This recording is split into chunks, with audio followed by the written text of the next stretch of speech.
Hello. How is everyone doing? Just let me know you guys could hear me before I make a fool of myself. Just put in a yes. Just let me know the audio is good. I'm going to also drop the link for Molson. And I have a very special person waiting already backstage. Oh, goodness. Hang on here. I'm just going to hang on, Wilson. I am going. Hi, Pink Lady. Hi, everyone. I know I'm not going to get to say hello to everyone tonight because it is going to be. We want to talk to Kathleen as much as possible, not listen to me talk. So, hello and thank you all for being here so much. It's really, first of all, without Molson, it wouldn't even have happened. But, hang on. Computer's acting silly. Molson, you're lucky you came on time. You know I get worried about you and your hair. Oh, no. What now? Oh, goodness gracious. There we go. Okay. Hi, Mia. How's everybody doing? Oh, there we go. All right. Molson, I'm going to drop the link. So just hop aboard when you do see it. I know StreamYard is running a little slow, as always. So just give it a minute.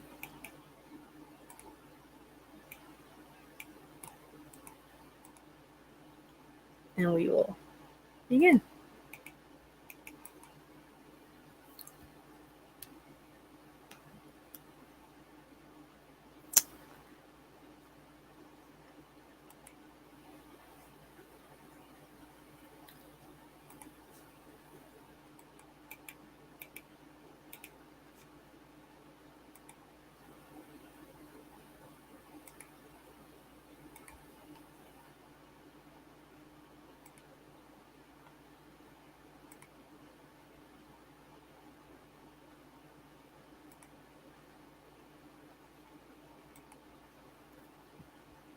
There. Okay. Sorry. Yes, T. I want you guys to, of course, be able to participate.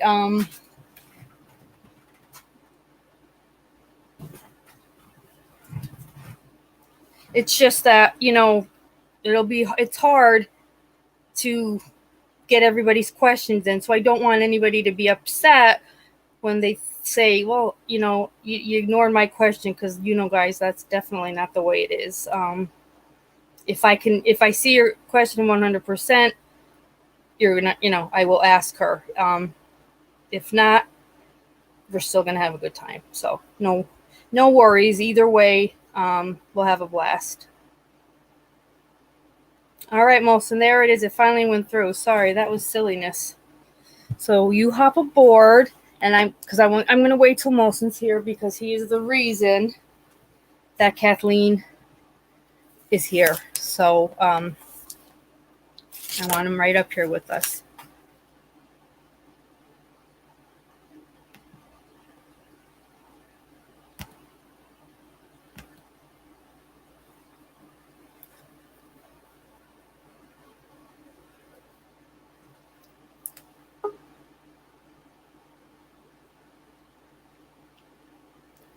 Hope it went through, Molson. StreamYard is real glitchy tonight. It keeps sending real.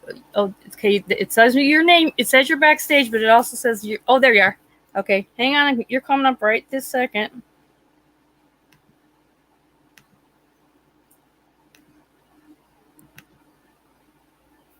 If it'll let me.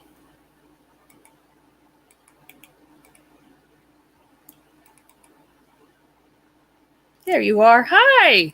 How are you? I'm great. How are you? Good. I can't see chat though. It disappeared for some reason. That my chat, it's definitely StreamYard. All of a sudden, my chat keeps moving to the left, blocking the screen, or the whole screen is going black. So Yeah, it's never done this before, but Guys, just bear with us. It's one of those nights for StreamYard. But you're reading about Natalie Wood. Yes, we're definitely going to talk to her about Natalie Wood. She's got some things that are shocking. Let's get her right up here. She's been patiently waiting backstage. Kathleen, where are you? I'm here. I see you. hey, Kathleen. I just Hi, Jonathan. Can you hear me, guys? Oh, there you are. Yes, you have a T. That's you. You have a T, right? Yeah. Because I'm a complete idiot, my husband is also my sound engineer and psychiatrist. That's okay. He's multitasking. You have to be married to me. He just, I caught him on a bad day. One of those green card marriages, got him out of England, third world country. He doesn't know the law of the country, so that we've been married for a long time. He doesn't realize he can legally divorce me now and still have American citizenship. No, I won't tell him. He's British, correct, Kathleen? Yes, he is. Yes. We won't tell him. Okay, good. I promise. Thanks, guys. Everyone, I want to just officially welcome our favorite author, Kathleen McKenna. Is it Hewtson? Hewtson. Yeah, I had the perfect writer's name, Kathleen McKenna, and then I married Tim. Back to the whole green card marriage thing. Now knowing. Sorry. Kathleen McKenna is a Lithuanian name. You might think I'm Irish, but no. Oh, I thought it was Irish. I did think it is Irish. I just tell people it's Lithuanian so that they stare at me. What? You're from Slovenia. Yeah, from Slovenia. I'm a Ukrainian war bride. So Kathleen, first of all, you're wonderful. We couldn't get enough of you. We couldn't. When I read I just started reading Blood and Marriage just on my own, and then I thought this would be a great book to read too. I'm flattered. I love your channel, and you're so great at this. Thank you so much. The minute I started to read to the group, the comments were unbelievable. And when I say by the end of the book, just about everybody was able to see it from just a different perspective. Oh, I'm really glad. I've got some comments that are unbelievable on my Amazon reviews too, suggesting different ways I can kill myself. And some of them are like super creative props. Were they giving you ideas, different ways, that I could go about it. But I'm pathologically lazy, and some of them require, I live in San Francisco. Half the people suggest I jump off the Golden Gate Bridge. Jesus, that's like a 5-mile walk uphill. No, exactly, right? I would take an Uber to that. Thank you. Jesus, no. There's much. Yeah, I am just as pathologically lazy as you when it would come to something like that. Well, more embarrassingly, 5 miles to my dad. Just give me a bottle of something and I'm good.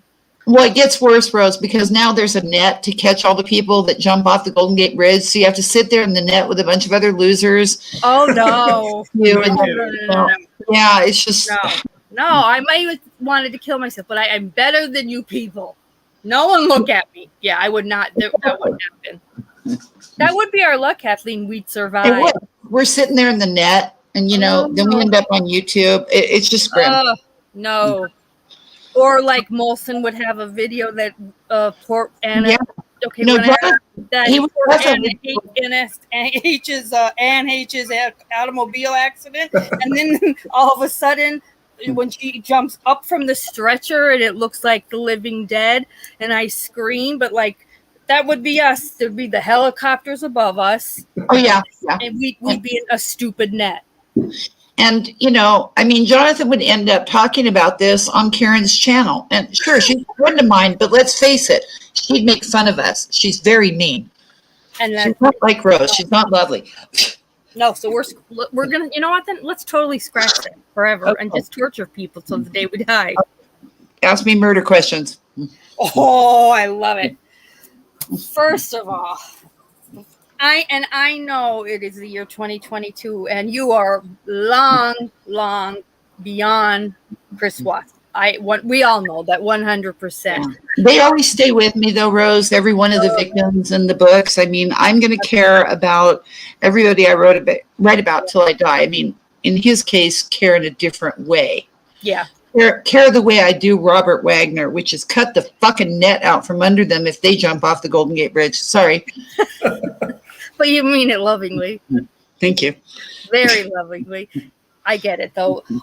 So But should I care about, Shanann and Nico and Bella and the Rousseff family? I will always care. So if you've got questions about that, it's fine. Oh yeah. I mean my chat is foaming at the mouth only because your book was just so good and we've got questions. But I wanted to just kind of first just get your background on what even made you want to become an author, and then you take true crime to a whole other level. The way you present your writing, it's just very unique. It's just different than anyone I've ever seen write a true crime book. From there, you're either when you're either talking as if you were Chris Watts or you were Cindy, like you were spot on with what they actually were thinking in their heads.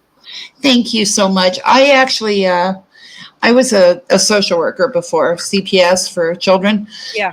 But my first love, I've always planned on being a writer, and my first love is history. And a long, long time ago, 1 million years ago, I read a book called The Autobiography of Henry VIII. And this great writer, Margaret George, had written Has Henry VIII. And I thought, I have got to do this. I'm going to do this as Anne Boleyn, who I love so much. And then Philippa Gregory came in, beat me to it, wrote his Anne Boleyn. Fantastic book. Yeah. I decided to write his Alexander Romanov, my Empress, which the thing is, that's the greatest true crime story in the world. All the money, all the beauty, all the horror you could ever bring, and family stuff.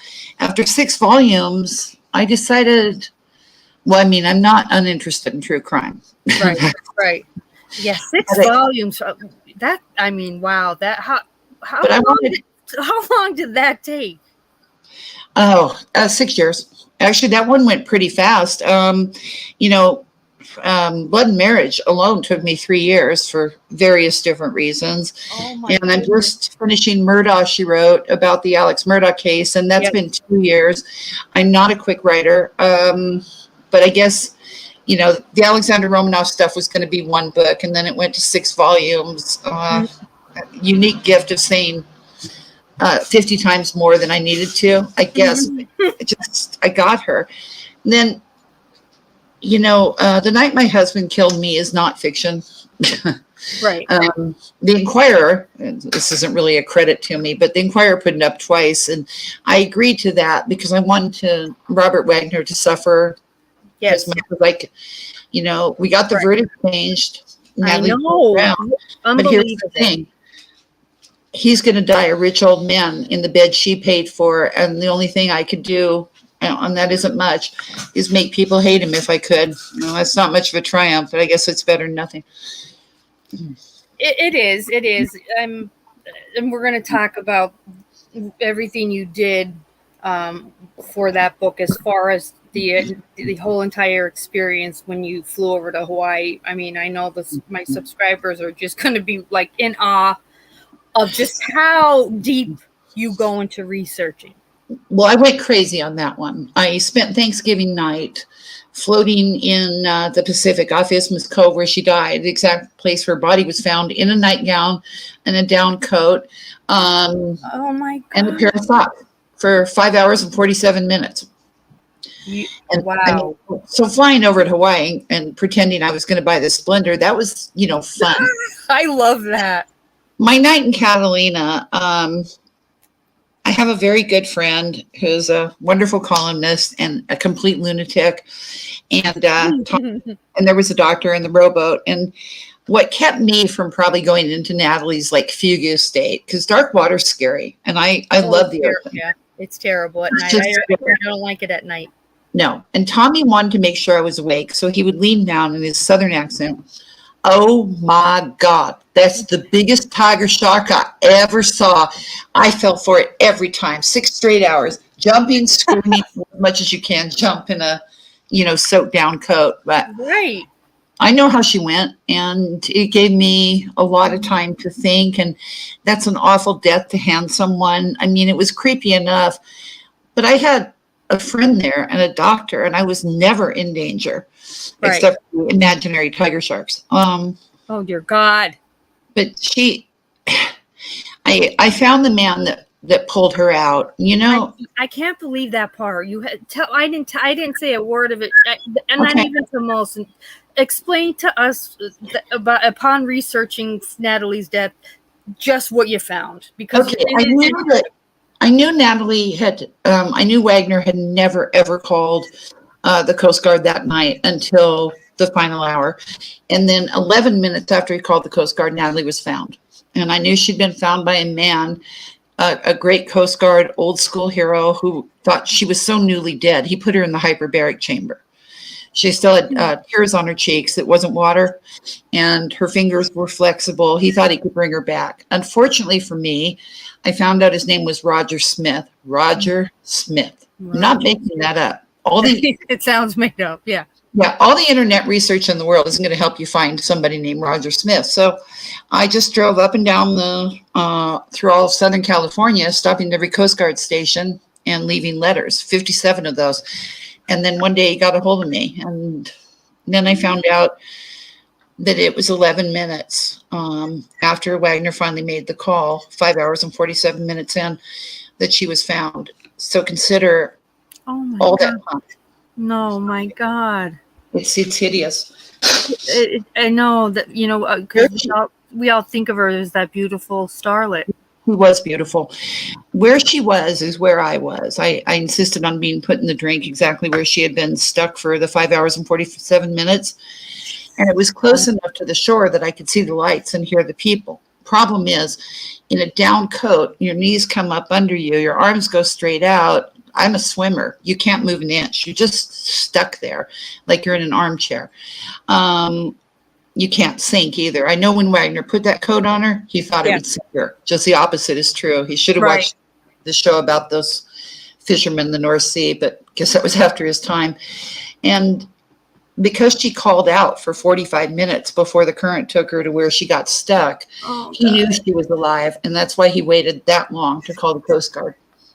That is such a devious person. That is doesn't get much more sinister than that. Monster. Yeah. He's a monster for sure. He's a monster. So did he sell this? The name of the boat was Splendor. Did he sell that pretty quickly? Yeah. Well, actually, he really couldn't give it away, and he ended up giving it away to the Boy Scouts of America, who revamped it and sold it. No one wanted to buy it. Tell you a funny thing, though. Wagner loved water. He always had boats. He was a California guy. Yeah. After this, though, he wouldn't even go into a swimming pool, and he moved to Aspen, Colorado. No water at all. Makes you think. Really? Yeah, and people say in Isthmus Cove that you can hear her at night on Thanksgiving. Certainly, you know, I was cold and I was in the water, and I don't know. I mean, but I thought I felt her sweet, sad spirit there. I know she was thinking of nothing but her girls. Oh, God. Oh, Yeah. That's a heartbreak. It is a heartbreaking story. Natalie was a wonderful woman and a brilliant woman. And because of her, Wagner ended up with $350 million. In case anybody's ever wondered why he killed her, let me break that down for you. Back in the old days, movie stars didn't make what they do now, but Natalie had made and saved $14 million. She invested every penny of it in a little company called Aaron Spelling Productions. Oh, wow. Yeah, right before Charlie's Angels. Aaron Spelling, who hated Robert Wagner and knew he'd killed Natalie, had to buy him out a year later at $350 million. And that explains the grand life in Aspen, Colorado. That's a story in itself, too, then. Yep. Did you ever, during your research process, try to reach out to Robert Wagner at all? Yep. He's reached out to me, if that's what you mean. He never got back to you? No. And I would have been happy to go to court. Happy. I know you would have. Happy. Now Dennis was the man that lied. I guess Robert told him to say that he pulled Natalie out of the water, correct? Yes, there was that idiot Doug Bombard, his friend who owned the bar on Isthmus Cove. That was the story, but it was Roger Smith, Coast Guard captain, who, by the way, after 14 wonderful years of service there with his wife and family on Isthmus, was transferred to the hellhole that is Long Island immediately afterwards because he gave an interview to the LA Times. Just telling the truth. Just telling the truth. Oh, that is horrible. People I write about, you can't tell the truth about, with the sole exception of that idiot Pennywise. Sorry. I know. Oh God. Sometimes I would slip up and I would say, because I'm so afraid of Pennywise, and I'd start to say Penn, and I'd be like, I mean Chris. Now I can't say it. I'm home alone. No, but it by was the it's time a I wrote perfect it, comparison. He is a Pennywise. You couldn't have named him a better person. the clown that kills children. And the thing is, even this idiot, because Casey Anthony wasn't rich either, trashy child killer that he is. Right. Anyway, but all he had to do was shut up, and some famous lawyer like Baez for the publicity would have taken it, and he would have walked. Let's all have a moment of silent gratitude that didn't happen. That you know what, you're so right.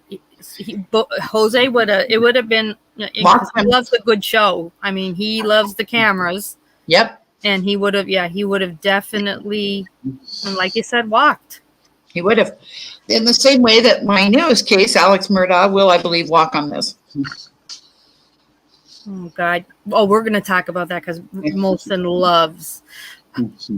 About with Natalie Wood, and I know we touched upon it very, very briefly. Were there not? Did you say 6 different autopsies or 3? That's correct. 6 different autopsy reports. Natalie didn't drown; she died of hypothermia. And through a lot of your research, along with that, the Coast Guard coming forward, they actually changed it. Yes, they did. And also the condition of Natalie's body. Natalie got the crap beaten out of her. She's a very tiny little creature. Mm-hmm. She had bruises everywhere. In an attempt to recreate the bruises, and I bruise easy, I pounded myself against the side of the boat all night. Not a single mark. Between the water and the down coat, you can't get a bruise. Also, I found a young couple now living in a boat in Mexico who had been the ones who boarded the boat that night to tow it in, the Splendor. Mm-hmm. And they saw Natalie's earlobe laying on the floor of her cabin. Right. Yes. Think about that, guys, in chat. Like, say a prayer for her. Please do. Because her last hours were beyond gruesome. They were, and there were 6 of them. 6 of those hours. 6 hours, 6 different autopsy reports. I started reading a little bit of the one I started reading, unless they're all combined, was like 84 pages. I mean, I stopped halfway through. I was once I got to the diagrams. I know. Some pieces of fiction, but Thomas Noguchi was always an ass kisser to movie stars. Yes, he was. I just read about him. He was a total ass kisser to the. And he and I actually made 5 appointments, and he kept canceling them at the last minute. I'd fly to LA, and boom, he'd change his mind. And in the end, it didn't matter. I saw the reports, and then I found Aaron Spelling's fantastic wife who told me this story, and. Is that who? So you got to talk to Candy Spelling? Yeah, but she wasn't as good as you remember. Sidney Sheldon, the great writer. Yes.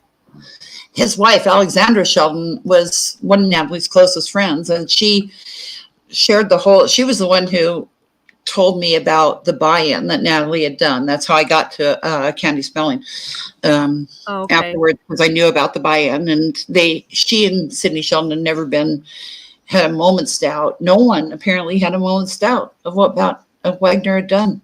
And he was never interviewed. Consider that. That blows my mind. Natalie had skin underneath her fingernails in the hyperbaric chamber. Skin that was Robert Wagner's skin. He was not photographed. Never had to take his shirt off or his coat off for it to see his arms, his neck, nothing. I do. Yeah. See, I'm a hyperbaric certified. That's part of trauma. Yeah, that's right. I heard, I can't get past the fact that they put a dead woman in a hyperbaric chamber. She was so newly dead, though. Roger said her eyes were open, and I think we all remember Natalie Wood's eyes. Mm-hmm. He said she was still so beautiful. Drowning victims are not beautiful. She was just dead. Oh my God.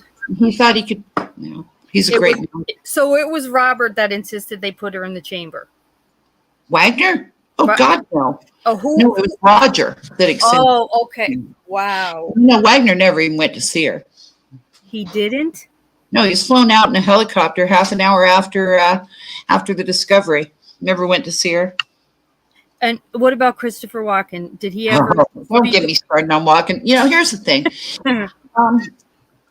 Okay, I've never been able to watch another Chris Walken movie because I flew to Honolulu and got on the Splendor, and there were a couple other people. It's a small boat. Mm-hmm. Okay, it's just a small boat. Alawai Harbor in Honolulu is loud during the day. Mm-hmm. I was able to hear every word of the broker talking to another couple on the foredeck. He heard everything. And pardon my French, what's a word that rhymes with wussy that has a P, and he's the biggest one in the history of ever? Is he really? Okay, Natalie was heard for 45 minutes after Wagner beat her, which you would have heard anyway, and then put her in the water. He did nothing.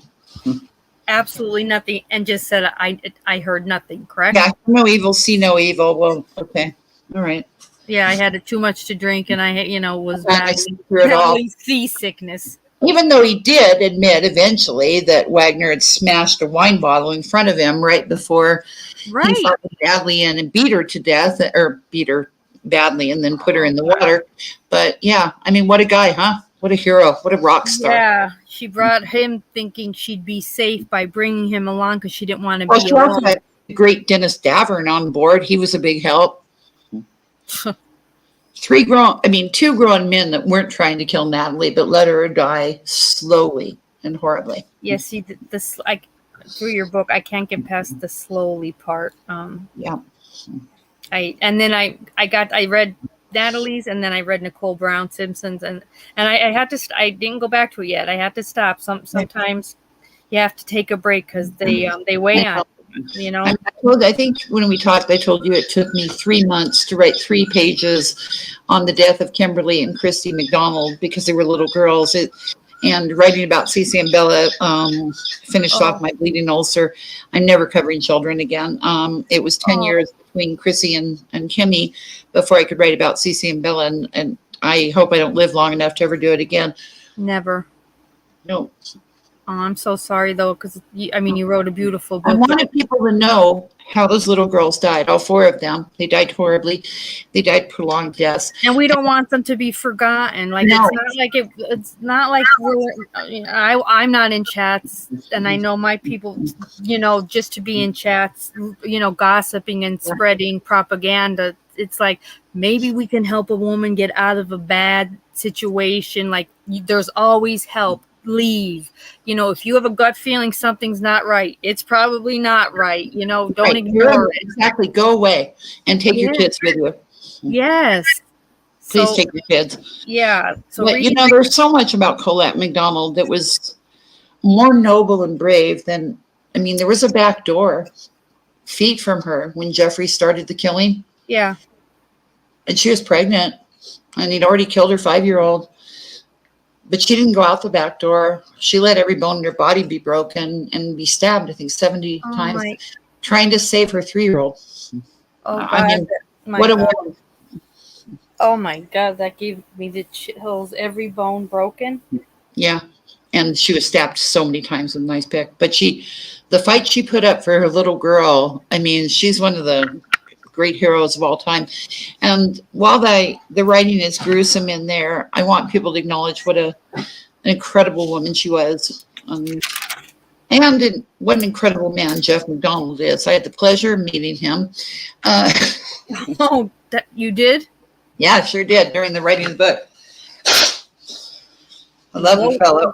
Funny story, though. What was that like? Well, actually, it turned out to be pretty humorous because hardly any people on Earth are tougher than Green Berets at Fort Bragg. Yeah. And no one ever managed to live in that house after it was finally turned back, his former officers' quarters, for over 30 days, ever. They moved out. They all saw a little blonde girl running through the rooms over and over. So anyhow, I couldn't get a word in edgewise with McDonald for most of it, and he made me call him Dr. McDonald to add in his little tingery. This is actually funny. Oh, my God. Finally, at the end of our 7-day, 45-minute visit, time did not fly with him, I got in a few words, and so Jeffy. Oh, I was just wondering why formerly Fort Bragg destroyed the officers' quarters.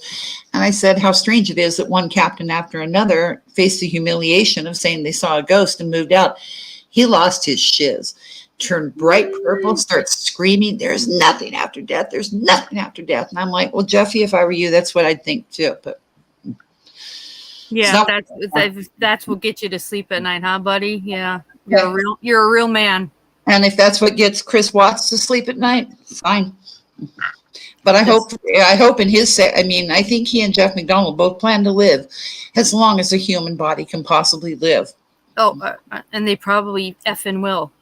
Because, I think it won't matter how long they live. I mean, I'm Catholic, I'm superstitious, I'm Irish, and I believe in ghosts. And so, yeah. And, good old Cece, she's a powerful little creature. So is Christy McDonald. I believe the captains and their families who lived in Jeff McDonald's house about seeing a little girl.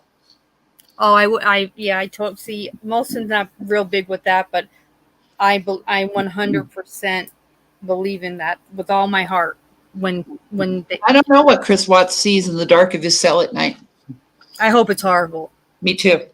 Yeah, I hope they're scarier than the twins from The Shining. Which speaking of the twins from The Shining, I hope that the very beautiful little Kaylee Anthony visits her mother on occasion. I hate Casey Anthony. We all hate Casey Anthony. Yay! Oh no! That's another one. That was the funniest case I ever covered in my life. I hate to say this, but it was the funniest case I ever covered. Really? There were times, Ann Brimner's my closest friend, she's a criminal lawyer, times we would laugh so hard that we found ourselves laying on people's lawns in Florida holding our stomach.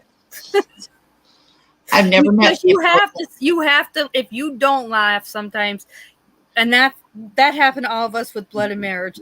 If we don't laugh, we're going to just cry through this entire book, and I don't want to do that. No, don't. And sadly, some of the things are just ridiculous. New book is, the Murdaughs, they're hilarious. Okay, they're just hilarious. The Munster family with Southern accents. Oh my God. Yeah. The monsters with that is fantastic. So, the Addams family are way too intelligent. So they not like the Addams family, like the Munsters. And we'll get to the Murdaugh, but like you were telling me the other day, there's just so many people involved. Yeah, there are. Listen, I love my country, but we like to murder each other here when we lose our temper. And then sometimes I write about it. We like to, sometimes we either like to kill ourselves or some like to murder. Yeah. Yeah. Yeah. We have some strange hobbies here, unique to our, England is pretty good too. Really? One of Prince Charles' best friends owns Tetra Pak. This is a multi-billion-dollar company, had a $350 million house in Belgravia, nice area. That's $450 million our money. Anyhow, he killed his wife and he leaves her body in there for like 3.5 years. And he ended up getting a 8-month mansion arrest. House arrest. My God. That's hilarious stuff. And now he's hangs out with Prince Charles and Camilla and his new wife. And he was probably friends with Jeffrey Epstein. Doubtless he was from, yeah. Like it. Oh my God, that's right. You know, I adored Princess Diana, and I will get to your book. Oh, me too. Yeah, I can't wait to read your book on her. Thank you. That would be a hard one to. I wanted to ask you, out of all your you've written so many, which book, A, is your favorite, and B, which made you cry the most? Okay, my husband's favorite is the only ghost story, fun fiction I ever wrote, called The Wedding Gift, which I did for fun. My favorite is a book called Jungle Rot, because I'm a San Franciscan. Oh. It's a love letter to my city, and it's an indictment of my city. It's the book of Jim Jones. Right. 112 people he killed. Writing that book nearly killed me. But well, you sat and listened to hundreds some hours of his tapes, right? 2 years of nothing but Jim Jones' voice. He recorded everything he ever did. For example, all three of us right now could record. Kathleen is talking on a web. When Jim had a bowel movement, Jim is having a bowel movement. Jim is having a hard bowel movement. He started doing this when he was 10 years old in Indiana with some reel-to-reel tape, kept it up his whole life. So I listened to hundreds and hundreds and hundreds of hours of Jim. To say I had snakes in my head, understatement. Yeah, I mean, Jim Jones is that's one scary dude. And didn't you also meet someone that escaped? I'm friends with one of the few escapees of town. Wow. Yolanda Williams. She is a great woman. Walked out of there that morning as Leo Ryan was coming in with her 3-year-old daughter, 27 miles through the jungle. And she's now a chief of police here in San Francisco and one of the coolest freaking women you'll ever meet in your life. That's incredible. And I go to the memorial every year. Oh my God. I wonder. Okay, so what book made you cry the most? Like out of all of them, or even let's put it a different way. Like took it away. Wise made me cry the most. Blood and Marriage. Really? Yeah, the girls. I just okay. I think Bella. Everybody has such a big love for little Bella because she really was an old soul. Cece's my girl in the courage of that little creature. I told that story about Cece running out in her clothes about 2 minutes after they made her get out of the pool. Yes, I love that. But I don't know. I found it so uniquely painful. I fell in love with Shanann too. Her endless struggle to make something out of that fucking moron. Yeah, she broke my heart. I love all my victims. Yes. With a great deal of passion. I can't write about these people without caring. But something about, I don't know. I say that now. That was my last book. That was their last book. For the book that hasn't raised a tear. It's the one I'm writing now. Okay. About the wacky murder family. I'm so far cynical on this pile of garbage yeah. I can't wait to Not to mention, I don't even know if I'd call 2 of the victims. Because they were horrible people, right? They were horrible people. Okay, no. Gloria Satterfield, the precious Mallory and Stephen, those beautiful young people, God, they've got my heart. Paul and Maggie, I've got nothing there. Somebody had to kill Paul before he killed another 50 people before his 30th birthday. Now, as for Maggie, for all I know, I don't know that it wasn't her that killed Gloria Satterfield. That's how bad these 2 were. What? That's Kathleen. That's what surprises me. Molson, talk about the murder. Yeah, well, the Murdaugh thing is my jam lately. When you had said that Maggie was evil, I never even thought of her and what she was like, and that intrigued me. She was, and it doesn't surprise me though. Now learning this, but it definitely did take me back. And Jonathan, it's very difficult for me. You've read my work. I am a victim-focused author, period, end of story. Mm-hmm. But this is like writing about, okay, what if Natalie had killed Wagner, right? Mm-hmm. I'd be like, rock on, man. Somebody. Yeah, he was a bastard. Yeah. What if somebody kills Casey Anthony or Chris Watts? What are we supposed to feel about that? Oh, murder's wrong. Okay, it's wrong. Or Betty killing Dan, same thing. Yeah, right? I'd be like, karma is real. Yeah, karma's a bitch. Okay? Yeah. Yeah. And Gloria Satterfield, she was murdered, and both Maggie. She was the Murdaugh's maid. What? I was just letting everyone know she was the Murdaugh's maid. The people that aren't familiar with. Yeah, she was nice lady, and anyhow, she was murdered, and that was crushed on her skull, and Maggie and Paul were both in the house, and they're both good for it as far as I'm concerned. And Maggie, she got an $85,000 cash paid Mercedes for the kill. Even Paul didn't get anything for that one. And I just, these two. And Gloria's children got nothing either, did they? No, her sons got nothing and were made homeless, as well as losing their mother, and their father had died a year previously to that. It's a horrible story. It's all so bad. Yeah, it is. So I don't think Alex Murdaugh is going to get convicted. I don't know if he killed him or not, and I don't care if he did. There, I said it. Right. No, I know. I care very much about Mallory Beach, Stephen Smith, and Gloria Satterfield. Mm-hmm. But I'm sorry, I got to plagiarize Evita here. Don't cry for me, Argentina. I'm not a hypocrite. I can't work up any upset about this. Maybe a Sasquatch killed them. God knows they were annoying enough. Maybe they stole the Japanese turkey. I hope it was like Bigfoot or a skin one. The latest, like a skinwalker, something real good. Kathleen, when you were writing the Murdaugh book, were you able to? Excuse me, to interrupt. Go ahead, Melissa. We didn't hear. No. I was just curious. Did you talk with anyone from the Beach family while you were doing your research for the book? Just one member, and they're lovely. They're wonderful people. Okay. They're fabulous. The Satterfield family, the loveliest people. The Smith case is so tragic and awful. Here's the thing. There's a great little outfit called Fitz News who has covered Alex Murdaugh's financial crimes, which are disgusting. And maybe he'll do time for those. Harpootlian's a great lawyer, and he's going to walk him on the murders.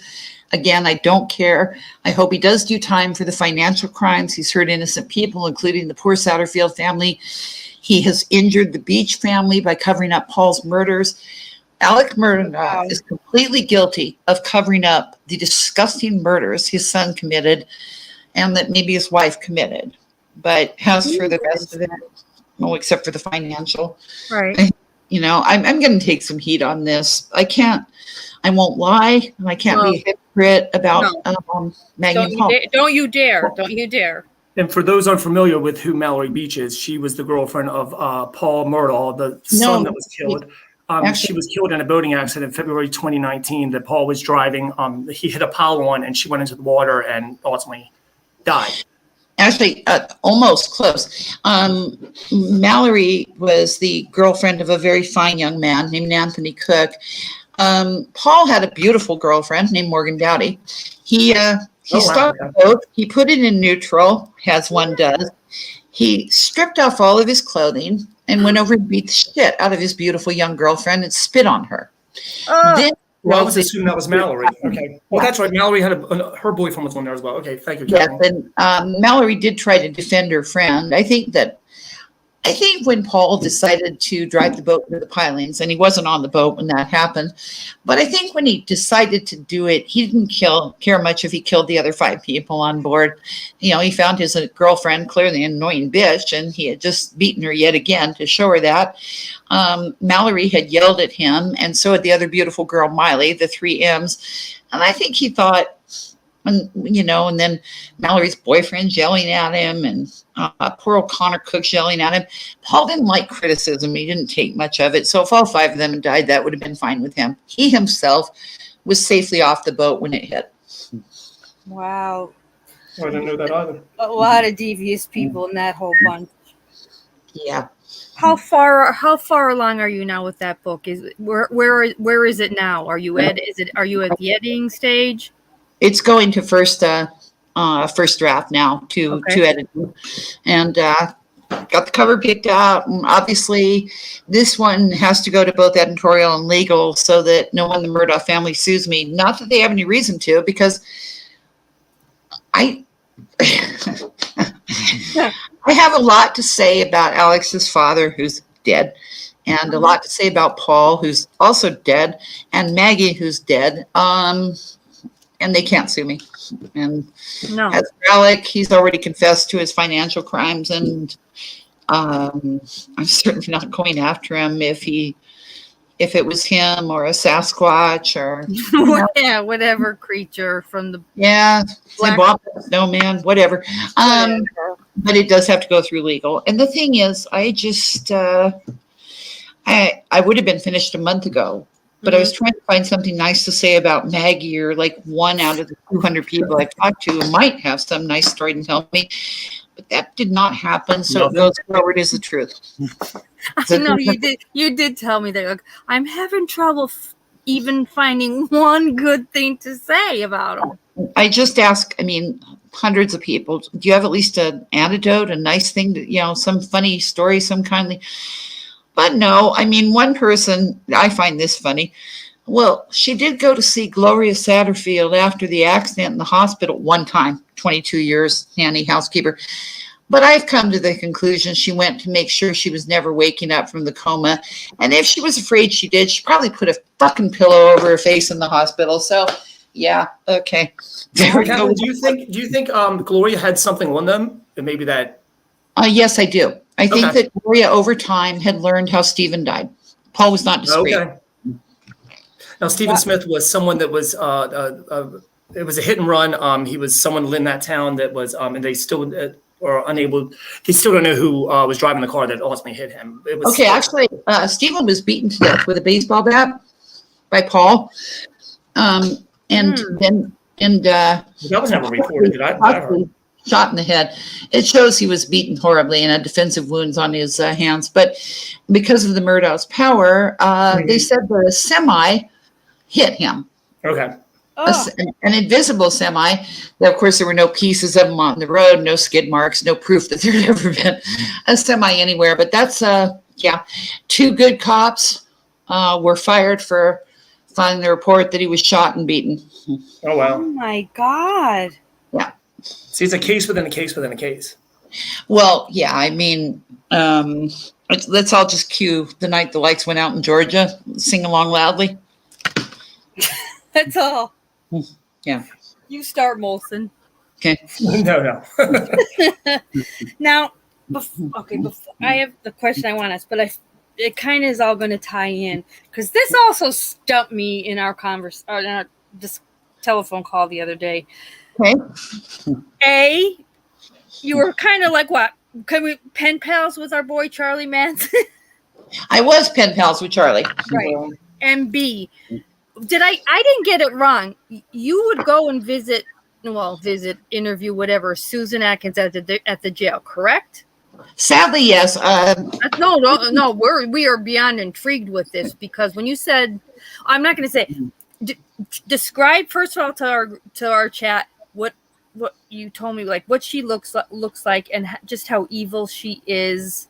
I decided to write a book on the Manson family, except I wasn't writing on the Manson family. I was writing on a woman who's always intrigued me, because I thought she might be pure evil, and that was Susan Atkins, or has Charlie called her, and I always called her to her face, Sadie Mae Glutz.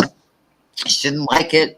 I hurt her feelings, and our relationship went from her usual saccharine sweet faux religious bullshit into me getting to meet the real Susan Atkins. Not something I would recommend for anyone.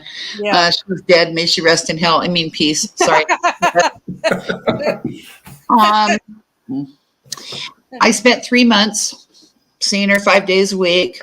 Was even there for the anniversary of the killing. Anyhow, Sadie made a couple aspersions about Charles Manson, one of which was that she still had astral sex with him. So I wrote him thinking, what the hell? Mm-hmm. And do you have astral sex? And I'm quoting him directly on this, his first letter to me. I don't fuck old broads. That's a quote. That's what I told Molson. I told you that. Charlie was telling the truth, because Charlie's widow, when he left us, was a beautiful 22-year-old girl. So his widow. Wait. His widow. He was married. He got married while he was in jail. Well, yeah. I didn't know that. Yeah. Mrs. Manson she's probably 25 now, and she gets the royalties from, Charlie Axl Rose bought some of Charlie's songs. I think Trent Reznor too, and so she gets the royalties. Anyway, the second letter I wrote him because I was intrigued that he actually wrote me back. I mean, whatever you want to think, Charlie Manson's one of the sanest people on earth. So I wrote him back and asked what he thought about me and called the scariest man alive. And his letter opened with, Kathleen, you sound like a fucking moron. And Manson wasn't the first person who's ever said that to me. So I appreciate that. And he said, you think I'm the scariest man when you've had Dick Cheney as your vice president for 8 years? If you can make me laugh, I like you. He made me laugh. I liked him. Yeah. He didn't kill anyone. No, he didn't. I know. She was scary. She was 60 years old when I met her. She looked 25, like a perfect, beautiful doll. With doll eyes, you said, though, doll eyes that reflected back. Kind of like soulless. Yes. And I fictionalized the book because some things happened that would have made me sound like a complete wacko if I hadn't written Family Matters as a ghost story. But the entire conversations in there between me and Sadie Mae are verbatim. Oh my! Yeah, you told me that, and that's one. That's going to be the next one because I just was so intrigued by the fact that you were going there visiting her, and then Charlie was writing to you And that's where I met Betty Broderick, and that whole thing started. And that's another one because when I told the group about that, we all lost our minds too. Hey, you guys want to hear a cool story about Chino, where all the where the Manson girls are, and Betty, and it's a celebrity prison. Yes. Okay. So Ann and I are there visiting Betty one day, right? And who walks in but Joe Pesci? I'm a huge Joe Pesci fan. And Ann and I are like, oh my God, why is Joe Pesci here? And then this smoking hot woman comes out, and she and Pesci start grinding on each other, right? Turns out Pesci had been married to her, Claudia, and then he thought marriage was boring, so he divorces her. So she marries a stuntman, a famous LA stuntman, shoots him 8 times at close range. He was such a good stuntman, he lived, but he's paralyzed. After that happened, Pesci realized that she was the woman for him, and he hired Thomas Mesro, Michael Jackson's attorney, so she only got 8 years for it, and they were having their hot re-romance in the prison. I thought that was pretty funny. That's funny. Wow. That's wow. Yeah. You see everybody at Chino. It's like the who's who of prisons. Kathleen, what was Betty like? Well, let's get into that. First of all, how did you even how does one get to somewhat befriend and get to learn and talk with a Betty Broderick type? Okay, a billion years ago when Betty killed, cover of People magazine. I mean, I was completely intrigued by the story. Bella Stumbo's fantastic book, The 12th and Never. I mean, I never forgot it. And then years later, when I was visiting Susan, I met Betty in the cafeteria. And so she let me publish her diary. That's just beyond wild. And her story is a sad one. Yes, I know It is. And I don't know, Jonathan, I actually can't answer that. I have loved and hated Betty Broderick sometimes within the same hour. Okay, Christ, she'd read The Kite Runner, one of the best books ever. She's brilliant. She's funny. She's meaner than a snake. She never lets go of anything. She's one of the most contradictory humans I've ever met. And so after all these years, I don't know what she is. But do you think she's remorseful? No. She'd like to kill him again. The reason Betty's still in prison, she'd have been out decades ago, is because she has no remorse. She can't move from that moment. I don't. Yeah, she's stuck there. She's stuck in that moment. Yeah, forever and ever. She would do it again. Didn't she say that in an interview that she'd do it again if she got out? That. But of course he's dead already. The thing is, dead. Yeah. Betty was only 36 years old and one of the most beautiful women that ever lived. She lived in a gorgeous La Jolla mansion overlooking the ocean. She got $16K a month, and she had these 4 magnificent kids. But it was all ashes to her because she was so angry at him. right now in America, there's an interesting case going on. If any of you guys are listening, Google Alice Evans. And it's pretty much the same thing. It's interesting to watch somebody that angry because their marriage didn't work out. I mean, guys, yeah, we all get dumped. We all dump. We all. Yeah, everybody's got a story. We've all been in a bad way at one time or another in our lives. But Jesus, the people you have met, I mean, or some of them They're are interesting. the worst, the worst of the worst. They are. And they've done what everybody has had a moment of thinking about. Maybe that's why we watch them. What's different between us and them? I will never not find that question interesting. Yeah, I agree with you. I question that a lot. I do like documentaries on like the dark side of fame with musicians and why they killed. Like, what is there? There's got to be some kind of trait that they have where like just being depressed and dark and everything is like a tragedy, and that's what they feed off of. That's how they create. There has to be some kind of a trait, the same as like you're saying with these crazy killers. Right. I mean, you're referencing people who have created music so brilliant, so mind-blowing that it's changed all of our lives. Yes. And they crossed there too. Some writers have done it. But this is, God, I don't know, some kind of crazy wish fulfillment. But one thing I only write about very entitled people who kill, and they've never heard the word no. And you don't want to be the first person to say it to them, and that they all have in common. Mm-hmm. Well, the Betty Broderick, when they did it on maybe, I forget what. Oh, yeah, Netflix. With Christian Slater and Amanda Feet. I mean, they were phenomenal in it, and she played spot on. They said Betty, because Betty just till the very end wanted to still go to the country club for lunch and put on her expensive clothes. Like she just couldn't accept it, and she wasn't going to the point, like you said, is she killed him. Yeah, she killed him, and she killed, let's face it, an innocent young woman. I mean, having an affair with somebody's husband or wife is wrong. Yes. It's not a crime. But it's not a crime. And you can't. No. Yeah. Okay. So as all of you know, I beat up on Nicole Kessinger's character, but Nicole Kessinger has not committed any crimes. Right. And I've taken heat for saying that. People wanted, because she committed adultery, which isn't adultery, by the way, if you're the single person. People wanted, because she slept with a married man, for her to be a child killer. Jesus Christ, that's quite a leap, guys. It is quite a leap. And, and I think what brought so many people to that point, though, was because there was so much shady things law enforcement did that it made millions of people wonder, what are they doing that they're treating her with kid gloves? And Rourke is saying how she gave him bombshell evidence that they were able to put him behind bars. What, tell us why was so much. Does anybody remember Scott Peterson? Oh, yes. Molson, you just talked about him earlier. Yeah. What I would love to hear from both of you and anyone listening, why they think no one hated Amber Frey, but everybody hated Nicole Kessinger. I don't have the answer to that question. I would love to get feedback on it.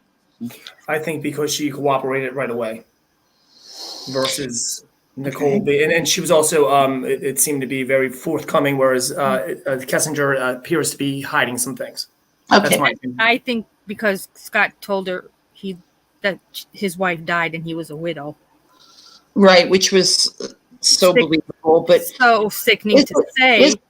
I really hate to say this. I'm a very cynical woman. Okay.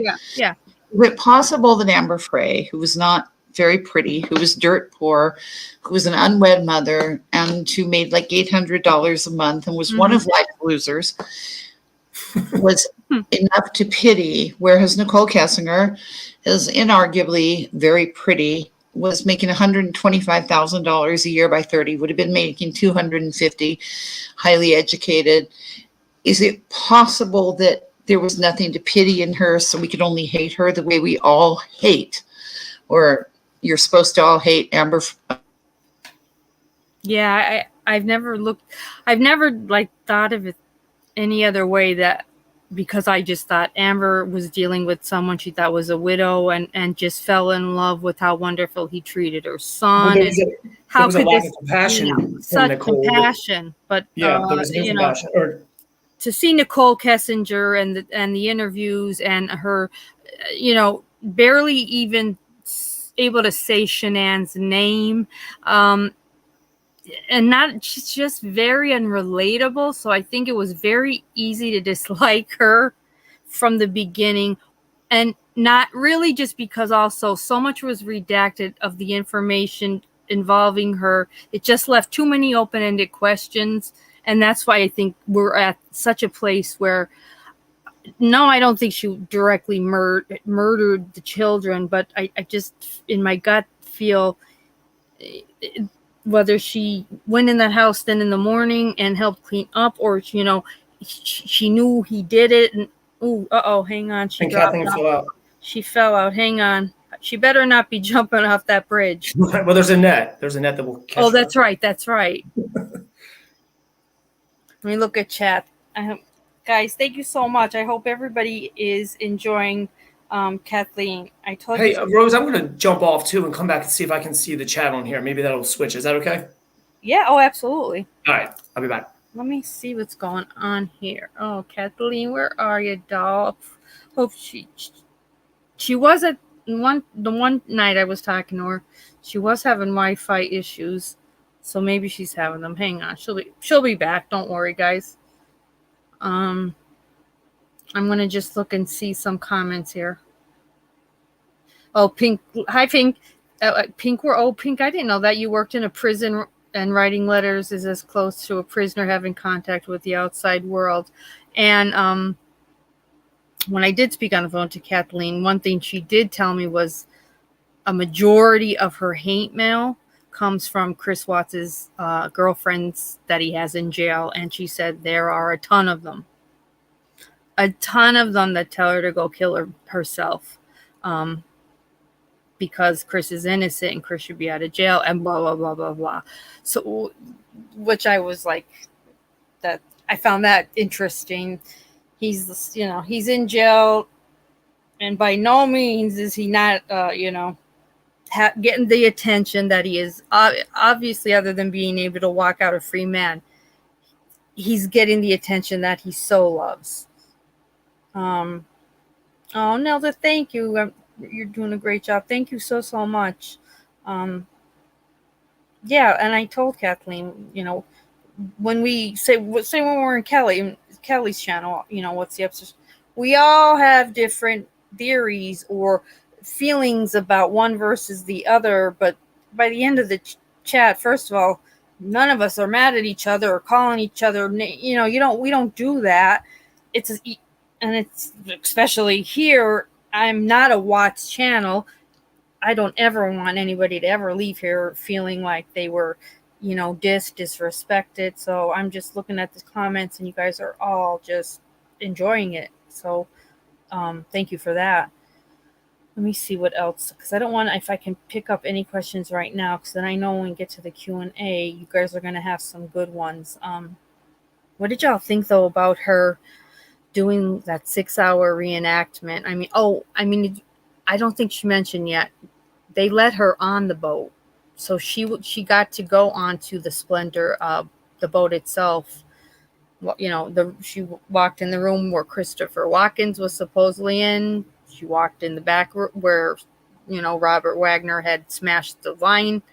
So she saw it all, which, that alone blew my mind. But then when she told me, about the Coast Guard finding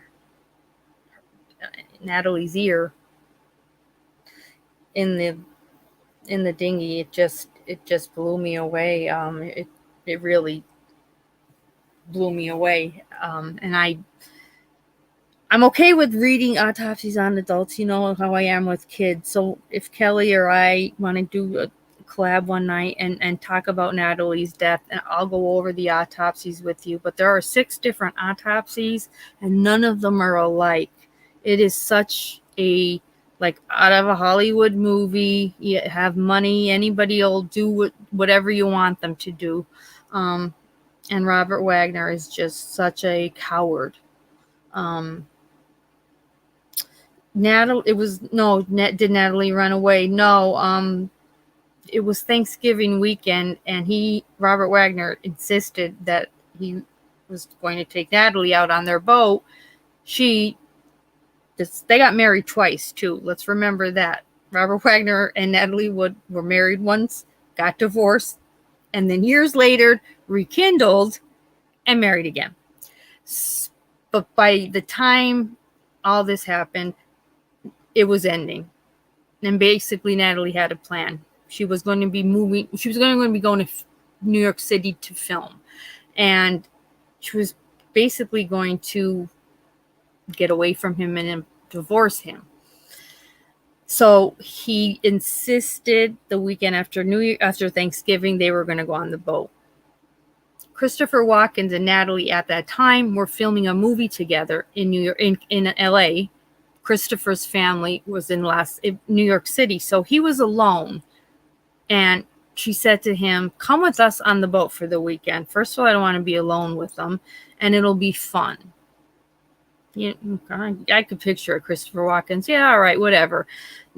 God bless the guy. He threw up the entire time the whole weekend they were on the boat. He was like as seasick as you get. So he did not have a good time at all. And then, I mean, the very last time he saw Natalie was him and Natalie were just sitting they had a sitting room having a glass of wine together. Wagner walks in, sees it, and literally picks up the wine bottle, smashes it on the floor, and screams to, Chris, "Are you fucking my wife?" To which Chris got up and said, "I am not putting up with this," and went to his room.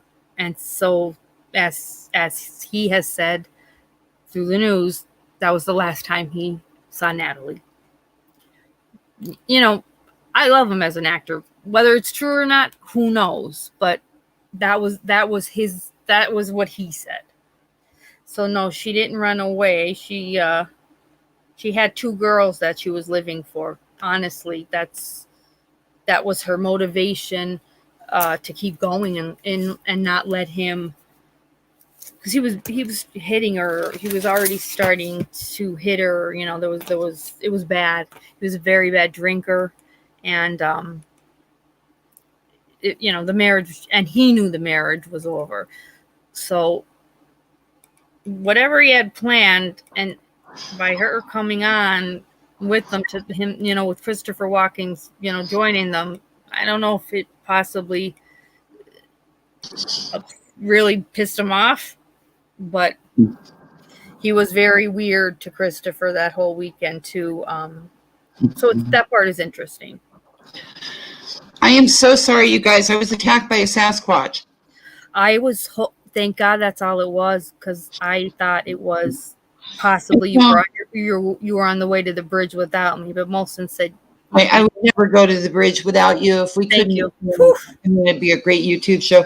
Actually, I feel bad about saying that. I'm a big fan of Sasquatches. I love the Jack Link Jerky commercials. If there is a Sasquatch, I gotta believe there's anything. I try to have an open mind.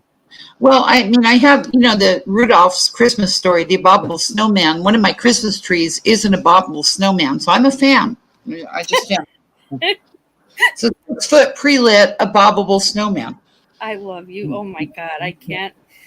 Very tasteful. Very tasteful. You have had a very interesting life. I love your website, your own personal website.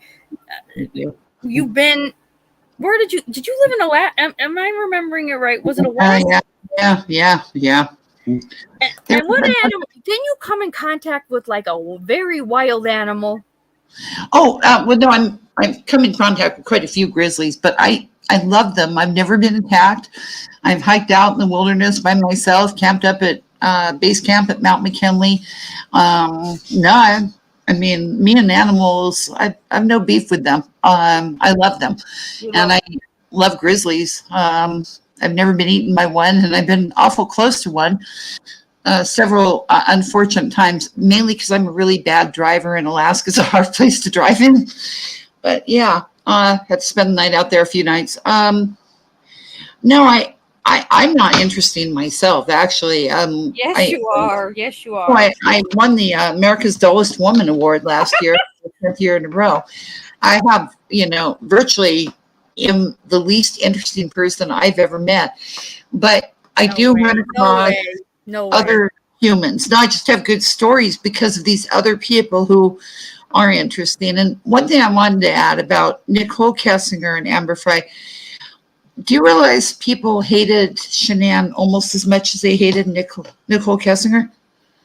Oh yeah, I mean, you definitely have two different camps, and each have their own armies. Yeah, oh yeah. And yeah, I'm sure that Christopher Watts has the exact same cottage industry. You and I talked about this by phone. Is it too disgusting to repeat it? No. Okay. Jeff McDonald makes money from his commissary account. Women send their underwear, and he apparently jacks off in it, and then it's sent back FedEx at $150 a pop. I think he farms out some of the work. I'm pretty sure Watts has that same industry because he has a zillion women who. Yeah, I was telling them that you get a lot of hate mail from his girlfriends. I do. You to go kill yourself. Yeah, and they write reviews that I just have never looked at his point of view, but I have. You read the book. I definitely looked at Chris's point of view. Yeah, that is, wow. That's because, he's got a lot of people defend. We don't, and I have, my good friend Kelly has a channel called What's the Obsession? And it really is just looking at the whole picture and how corrupt law enforcement is and how they will turn a blind eye to certain people while others, they won't. Just an unfair, dirty world. She may be right, but I have to say that Colorado, when I compare it to the law enforcement of South Carolina, Colorado looks pretty good. They didn't go very far in Nicole Kessinger because they had their killer, and the idiot confessed, had 5 life sentences, and she didn't do anything. And so there wasn't much to see there, boys and girls. Much as people wanted, there was nothing to see there. And there never will be because she didn't do anything except sleep with a married man, which I advocate against. I'm a Catholic. I don't believe in that. Yeah, we don't push. We are not advocating for sleeping with married men or women. Don't go there. It ends ugly. But what bugged me most about her, and I put that in the book, is what she does to women. Did to women in the workplace. It's so hard for us to get executive positions, and then you sleep with underlings. For God's sakes. I know. So, I'm not a fan of Nicole Kessinger, but she didn't kill anybody. No. You don't have to kill anybody for me not to like you. Right. I don't know that Maggie killed Gloria Satterfield, but I don't like her. Oh, she's dead. Sorry. My bad. But you don't have to like, you're right. You don't have to like them or hate. I get it. I get it. And you come in, man. I don't like George Anthony either. What's that? I don't like that idiot George Anthony either, but he didn't drown his granddaughter. Oh no, I hate even going there. I see the baby's face, and she was probably one of the most beautiful children you'll ever see. Yeah, she really was. Her eyes were just big chestnuts. She looked like Natalie Wood, only shrunken, a little girl. Oh my God, I never thought of it like that. But man, you're right. She was a breathtaking little baby. She pure innocence. Absolutely. And 80 years taken, but George Anthony, he's no rock star, but he didn't drown his granddaughter. Her mother killed her, and so Nicole Kessinger may not be a rock star, but she didn't kill anybody. Move on, guys. It's hard. I think it's harder for others, some more than others, who are really feel that justice was not served. A lot of people were pissed off that he just took a plea and everything just ended, and that, then they go to Wisconsin and, I won the death penalty for him. But what people should be concentrating on is that there were more victims than, sadly, than Shanann, Nico, and Cece and Bella. He murdered Sandy and Frank. He murdered them. They're the walking dead. You could stick a fork in it. I say that. Yeah, I mean, their life is ruined. World, but yeah, he murdered her family. So this is where I ask you, how did you, first of all, say, I'm going to write about this, and B, I'm going to call the Watts and just talk to, like, how did you do that? Okay, the reason I did it is because I wanted to, there had been a horrible, probably the worst case in American murder history, and I hope it will always be the worst case in American murder history. Mm-hmm. A guy named Alan Lanza killed 25 innocent babies and a teacher in Connecticut, Newton, Connecticut, the killing of the children. Oh. And when he did that, and he killed his mother too. Again, I'm sorry, but it's like Maggie for me. She's dead. Right. Blah, blah, blah, blah, blah. Anyhow, Adam's last act on earth was an interesting one. He had stolen his very nice brother's driver's license before the kills, premeditated. Mm-hmm. So his brother was taken down by SWAT team in New York, and his life was destroyed. Mm. And his father's life was destroyed. And it made me wonder, what is it like to be the relative of America's most hated? And that's why I decided to take on the Watts case and reached out to Cindy. I wanted to know. Right. I thought she could speak for all the mothers who have this horrible thing happen to them. And sadly, there's a lot of them. Every school shooter's mother. I mean, I know. That person in your family doesn't mean you're a monster. Right. That's how it all began. It morphed into something completely different, but that is the answer I was looking for when it began. So that's why I got into it. Did you contact Ronnie, Cindy? Jane? Cindy?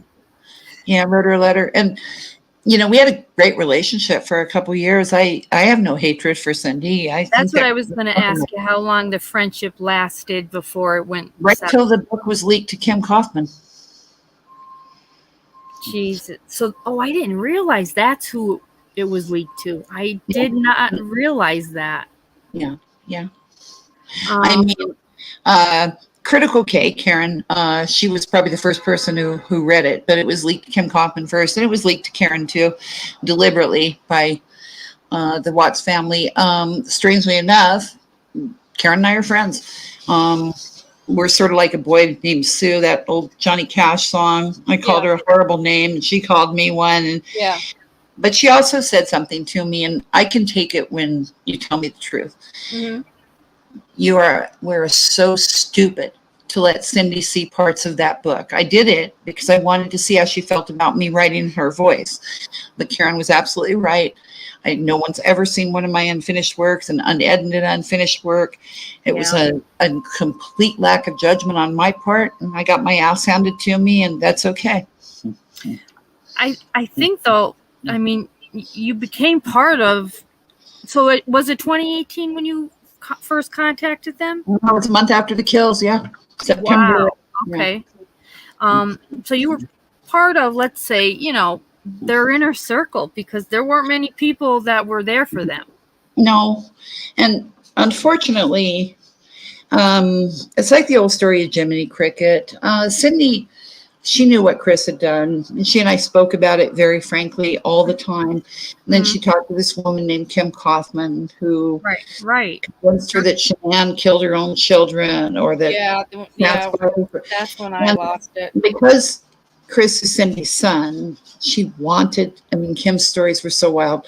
She wanted to believe it, though. And for this, I cannot judge her. I have not been in Cindy's shoes. I was exasperated completely by this, insistence on believing, but I can't judge her. I don't think anybody can judge her. I understand. I mean, yeah. And for whatever reason in the beginning, I think a lot of us thought she was doing this 35C, taking it from that injustice legal aspect. When she went as far as to reenact choking the children, was like I could. A snuff film. She made a snuff film using volleyball heads to represent CC, and that was what broke us, Cindy and I. I could not. I was just. I don't really have words for how I felt when I saw that. Way beyond the leaking of the books. That's just money, money, whatever. This was getting in bed with someone who was doing a reenactment of the killing of those babies, who I love. That was taken into a pretty. I ended up feeling like I grieved a hell of a lot more for Bella and Celeste than I was seeing from that family, and that was hurtful too. When you compare the utter murder, basically soul murder, of the Ruscheks. Mm-hmm. Yeah. Have they ever reached out to you since the book? No. Here's the thing about Sandy, and I don't expect them to. Mm-hmm. Sandy and Frank sue everybody that they feel has treated them unfairly. Right. I guess they didn't think I treated them unfairly. I tried not to. You didn't. I was always in contact with their lawyer anytime I found out something that I thought would help them, because. Oh, okay. Right from the beginning. And I called the district attorney when I was told about Chris's first murder attempt on Shanann in North Carolina. Mm-hmm. OxyContin. None of that was ever miscarriage. It was just murder. And I thought if they needed more charges, besides which I don't conceal any felony evidence I come across in my cases. Yeah, I didn't tell the group that yet. If you're uncomfortable talking about, we don't have to. But no, I'm not uncomfortable talking about it. A sad, horrible story. Well, let them know about with the oxy and like dirty little time when I was told, I believe I Cindy, that Chris had told Jamie that he tried to tried to cause a miscarriage with Shanann by giving her OxyContin. And of course, my sister's a nurse practitioner and married to a doctor, and I just go to her on stuff. And I mean, of course, there's no such thing. OxyContin is not an abortifacient. Right. We're an abortifacient. So many children that you work with and I worked with in CPS be born brain damage. You can take all the oxy you want and continue your pregnancy. I don't advise it. But anyway, strangely, like vitamin C is more an abortifacient, as you know, or aspirin. Right. It was given to kill her. And it almost did if she hadn't vomited so much. I found out about that, and I called the DA in Weld County, and then I called Sandy and Frank's attorney in Colorado. Because at that point, it wasn't. Chris had not even discussed that, and the family were basically telling you, keep it as like this. We are not going to speak of this. They were going to keep it a secret. However, I immediately informed Cindy I'd be notifying the authorities, and she respected that. It didn't destroy our conversation, so I need to give her props on that too. Oh, okay, yeah, because I was wondering. I am always on the side of law and order. Present case accepted. Jonathan. Jesus, like, I mean, did you and Jamie ever have any one-on-ones? Oh, yeah, we did. Yeah. She's a sweetheart. Yeah. A sweetheart. She accepts that he did it, right? Or she always accepted it. Okay. But Jamie was imagine this whole position of everybody there. But anyway, she loves her parents very much. Sure. And she felt so sorry for her parents. So she supported them the only way she knew. But of course, it brought her life into huge disarray, because then she had the whole world looking at her and her gorgeous children. Awful story there. Horrible. Hey, that family broke my heart too. Still does. I have no feelings for them except for true sympathy. I'm pissed about the book, but that's so small compared to what they went through that I wish I hadn't even just said that out loud. Scratch that. No, don't worry about that. You know, you're speaking from the heart, and I appreciate that. That Okay. Sometimes I think that if Cindy had looked at it the way I did, the way the Ruseks have had to look at it, that she'd have gone insane. Because she produced the man who, sorry, I really have a hard time talking about these murders. I know. She'd have produced the man that. Yes, I know. Right. So, okay, sorry. Right. No, I believe me. I've had to stop reading at points in your book because it's heavy stuff. It's hard. I will say this. Shanann and Nico and Bella and Cece are worth an ocean of tears at any time you think of them. That's why I quoted James Blackburn, who said that about Chrissy and Glenn. Maybe the most beautiful words ever said in a closing argument. When you say a prayer, say one for them. You shed a tear. That when I got to that last page and I read that, like I think my whole chat was crying, but I had to stop. And he said that 30 years ago in a courtroom in South Carolina about 2 other little girls had been killed. It stuck with me forever. I'll never forget those words. And you know, light a candle. When you light a candle, light one for them. Light a candle. It hurt my heart, and I was crying. My chat is trying to comfort me through a chat. It's all right. They're crying because it was what was a 4, 5 or 6 lines that really hit hard. I think my last show on the Watts case on Karen's channel, I just couldn't stop crying. I couldn't go on. I just God. I'm not there. I'll never be there. I'm grateful for the case. Oh, and my next book is just going to be a funny one that has nothing to do with true crime. Good. I'm writing about those 2 idiots, Harry and Meghan, and Wallace and Edward, because I need a palate cleanser. Oh my God, that will be fantastic. You do need a palate cleanser. Me up, and I need a good laugh. Maybe I need to give some people a good laugh too. But the world does need to laugh. We do need to laugh. So yes, especially you're coming off some of the heaviest cases of the century. Just between the Watts and Murdaugh alone. Let's be honest. And I want to make fun of these rich entitled morons and who haven't killed anybody and whose only crime is that they're so annoying they make us rub our heads. I don't want to think about Stephen and Mallory and Gloria, though. They're added to I carry a list of the dead with me, actually, and I think of them. I would think we have to think of them, don't we, Rose? We have to. There's no doubt we have to, and especially as an author, what you do, like they become an appendage of you. They do.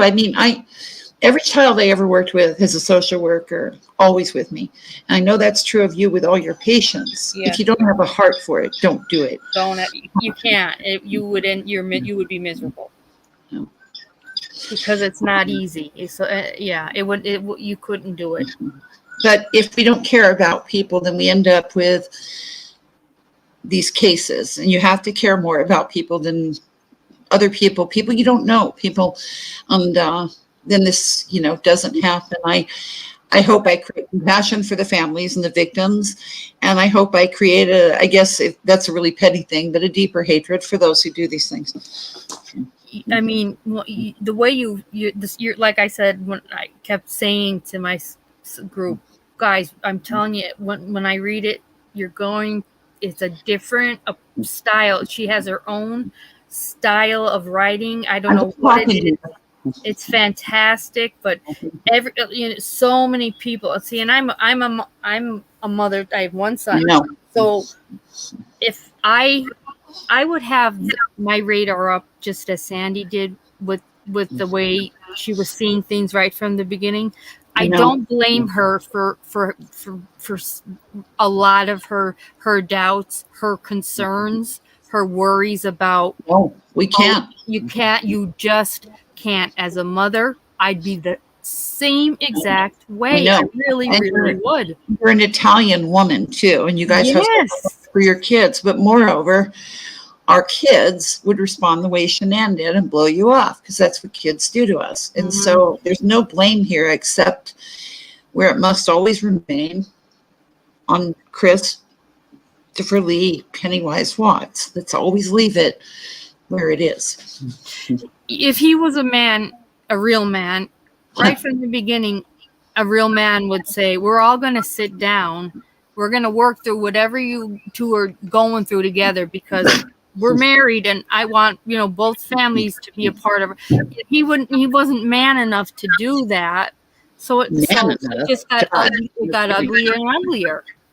Yeah, I know. No, he was a born loser, a fucking freak, and such a born loser. In the book, when you with Cindy even saying, like, I don't even know. First of all, I don't think I even know who my son is, but I don't even think he ever really loved me. That hit me hard. Well, here's the thing. I mean, in another time, he'd have just been a school shooter. He was a perfect, loser. Didn't get along with people. He fit the profile. Yeah, he does. So, yeah, he wasn't. I mean, one thing that bothered me about that case is the media spun it as a boy next door. He's not the boy next door. He's the boy in the basement next door that no one ever wants to see, okay? He's Dylan Kleinbold. Yeah, I mean, I see him as like the creepy guy that, like, if I would be out with my friends, I'd be like, that guy's a creeper. He just had a creepy way. I don't even know what it is. He like wanted to be under the radar, but he was like a weird lurker almost. Well, yeah, like John Wayne Gacy with his clown costumes. He was the neighbor. Another clown. Yeah, I mean, every time one of these things happens, all the neighbors, God, he was such a quiet guy. Yeah, he was a quiet guy, all right. The loser next door, the freak. Yeah, and that scares the hell out of me. And I think probably anybody, it could be that loser next door could really be your neighbor next door that doesn't talk to anybody, but you see him out there mowing the lawn, right? Playing with your eyes, looking away, and shuffling when you talk to him. Yeah, goes to work every day. But I mean, the guy I'm writing about right now, Paul Murdaugh, who's really a focus of my book. Yeah. That guy was the Ted Bundy next door. I mean, one Thanksgiving, as people do, Thanksgiving holidays are not far away, and we all get together with our families. God help us. Kidding. But anyway, so, you've got your whole family there, and your 8-year-old kid brings in a baby squirrel and dissects it over Thanksgiving dinner. Nothing to see here, boys and girls, right? Nothing at all to see here. Yeah. And that was Paul, right from the get-go, a born monster. So, and then you have Cindy saying, Chris would stay home with them as a teenager because he didn't have any friends. He didn't have, and so as a parent, that would worry me. Me too. Not to mention, I mean, what kid wants to be with their parents when they're teenagers? None. I mean, and that is a rite of passage of becoming a teenager. Your mom and I hated that when I realized then I'm not cool anymore. Like he doesn't want to. He's got to go with other people his own age, but not strange to not want to be with people twice your own age. I mean, we love older people, but how many times do you hang out with 90-year-old people now? Right. What? No. You're right. That's friends are your peers, and that's the way it should be. There are peers when we're 5 years old. There are peers when we're 50. Okay, it's just the way it is, and it's normal. You're right. That is just the way it is. And if it isn't that way, take a long, hard look. Now, in their case, they're poor, not highly educated, and I don't think they knew what to do. In the Murdaugh's case, they were filthy rich, and I think the dissecting the squirrel over Thanksgiving dinner would have been a little red flag, but oh, what the hell. What a nice holiday. What a holiday treat. My God. It's a wonderful life. It really is. Actually, that one would be more my very favorite Christmas movie is Christmas Vacation. And so this is, we're at the gates of hell here, Ellen, would have been the thing to say on that one. That is one of my favorites too. Oh my God. Yeah. But you're right. I like to think that if your son had shared this little moment of life at 8 years old over Thanksgiving holiday, your family would have later on, you and your husband would have, I think we need to talk about Kevin. Kevin, Kevin, there's no dessert for you tonight. Yeah, and there's no turkey because you ate the baby squirrel that you tortured and dissected over dinner. Yeah. And tomorrow we're meeting your new therapist and psychiatrist. Exactly. And since I'm a nurse, I'm actually going to put you on Halidol just until we, have right now. Yeah, I am tonight. Totally antipsychotic you tonight, starting tonight. Yep. Because that was 8. 7 years later, at 15, he killed Stephen Smith. On a serious note. So, like you said, there are those signs, and as a parent, certain parents don't see it for what it truly is. That could really be. You got to hand it to this family. No, they did see it for what it was, and the second time Paul killed, they made $4 million off of it. So win-win. I mean, I guess that's making lemonade out of lemons. Yes. God, Jesus, what a sick way to do it, right? I know. I mean, I know we all hate our jobs, but you guys, I mean, realistic. As far as when All My Broken Pieces was leaked, did you receive any did it make money? It made millions for the people who leaked it, yeah, but not me. Oh my goodness. Oh, wait, so the Watts and the girl that no, they didn't get a penny out of it. Kim Kaufman didn't give them a penny of the book. Sherilyn Cadle didn't give them a penny. And Kieran didn't give them a penny. Nobody did. Oh boy. Wow. And it destroyed our contract, of course. Yeah. But you know what? What? It's okay. I mean, yes, my book got leaked. My book got stolen. Compared to the things I write about, that's like a stubbed toe. Well, I don't hold on to things. I do let things go. If I held on to anything doing what I do, or as a social worker, it was worse when I was a social worker. I used to lay on top of the state van and sob hysterically and play Knocking on Heaven's Door over and over again. Oh. I've just gotten better, and I mean, maybe I should be flattered that there were 800,000 illegal downloads of my book. Is that how? Wow, I never heard an actual number. That's unbelievable. And that was a rough draft, like you said, with grammatical error, like everything that you would never have before. That I mean, guys, if you read my rough drafts, and if any of you did read my illegally downloaded book, I am a terrible editor. I have editors. I'm not an English major. I'm an idiot. I'm a psych major. You just have such a creative mind. You can't write fast enough to keep up with your thoughts. I mean, that was just so humiliating to me. It would be hard. Draft. Sure. And that the people who stole my book and read it for huge profit on YouTube criticized my editing was kind of like, oh, really, guys? I mean, come on. Yeah, is that what we're going to complain about? But the book was not in any way, shape, or form done and ready to be sent. God, no. It was just I wanted to let you know how I was seeing it through her eyes and see if it was okay. I never dreamed. I mean, Karen told me after we became friends that it was Sherilyn Cadle's team that contacted her to download. It was a sleazy thing to do. And here's the thing. I am never in competition with other authors. I want 1,000 books on a subject that interests me. Yeah. Well, I don't understand that. I love other writers. I'll never understand it. Mm-mm. It was. Mm-mm. I won't either. It was a bad thing. But it's over. It happened. And Karen was absolutely right. I shouldn't have done that. But I do trust and like people. But it was a stupid thing to do. I mean, blame it on me. I'll take the hit where it belongs. I wouldn't have seen it coming though either, because at that time, like, they had no one on their side. So I just took it like, geez, they were happy. They should have been happy to have you. Agreed. And I think I'm still the only writer that was nice to them. And after they leaked my book, in my book, I didn't take any of it out when I continued writing. A grudge match. One thing that was funny about it is when it got leaked and all these people were reading it, they were, Cindy Watts wrote this. Oh, Jesus. Now that really, yeah. Cindy didn't write a word of the book.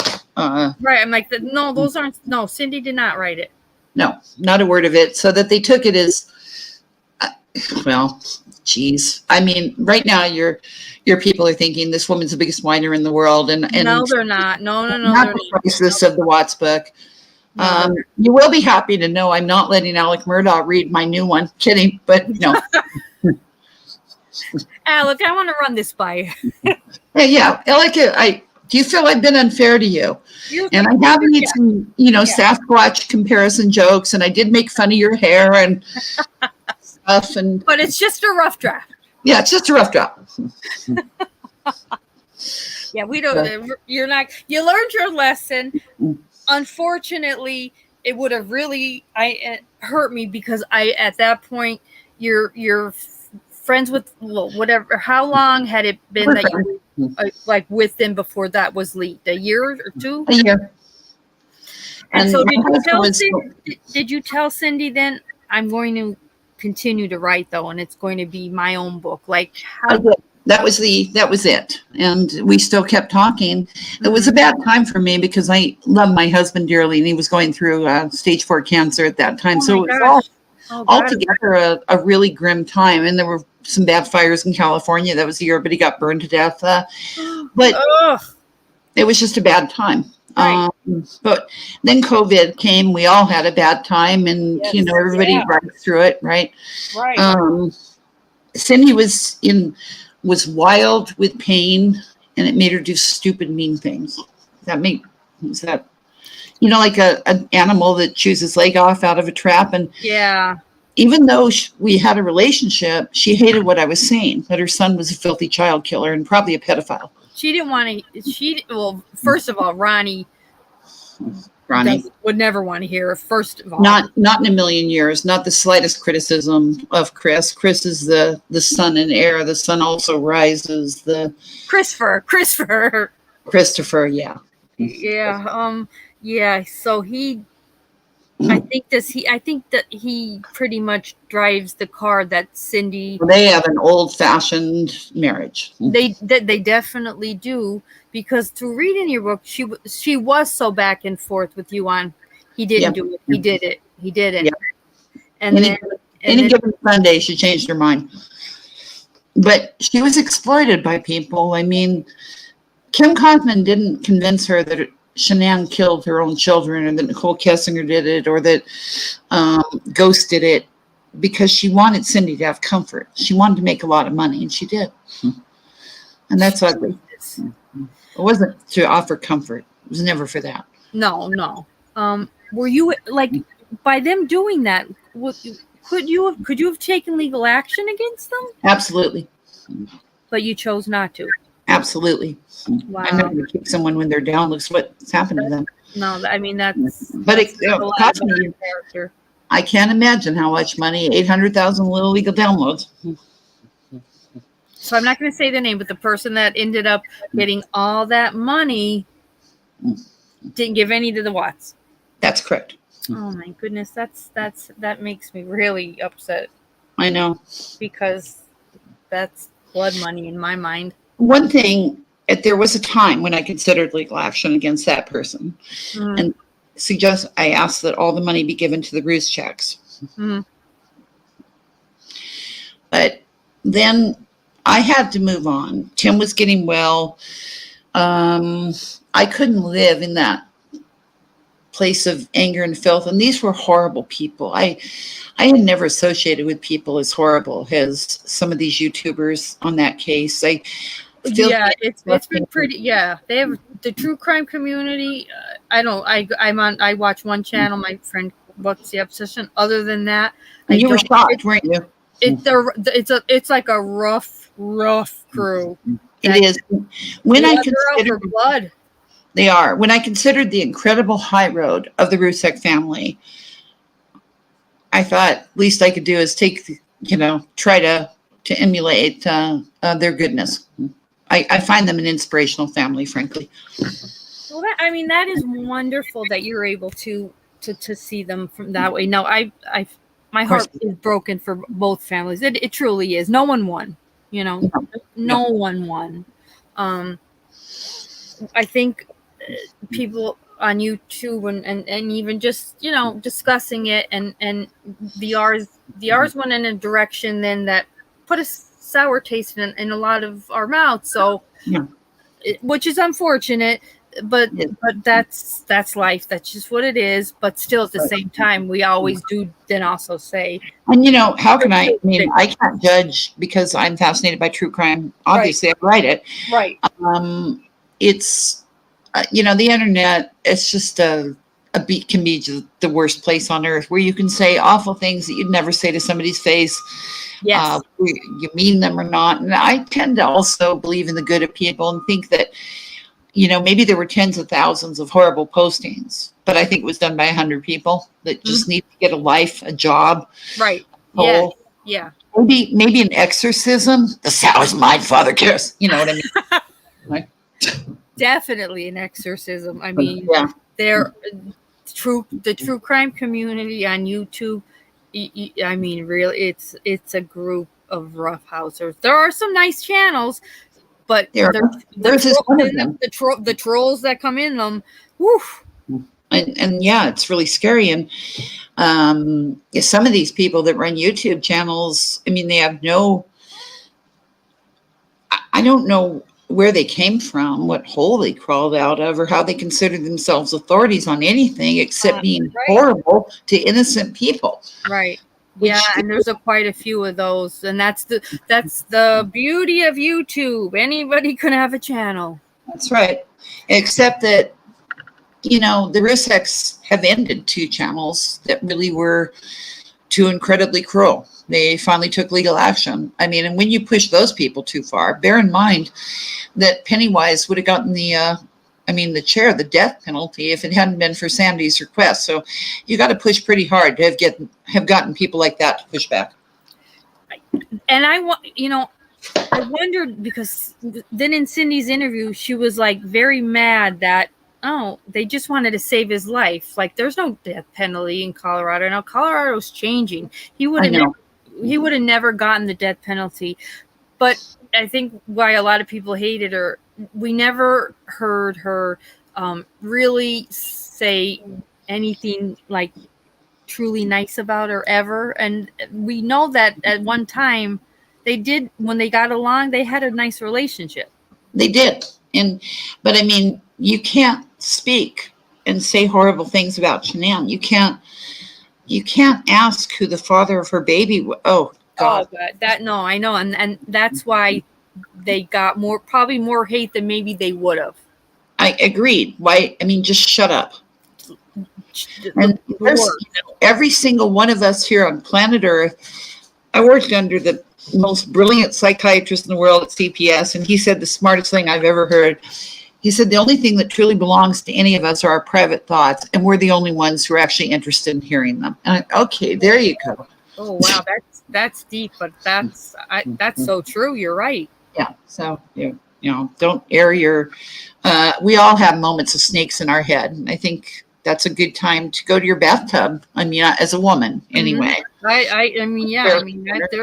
all done things that have not my proudest moments. Thank you. But nonetheless, none of us that I'm aware of have murdered anyone. So no.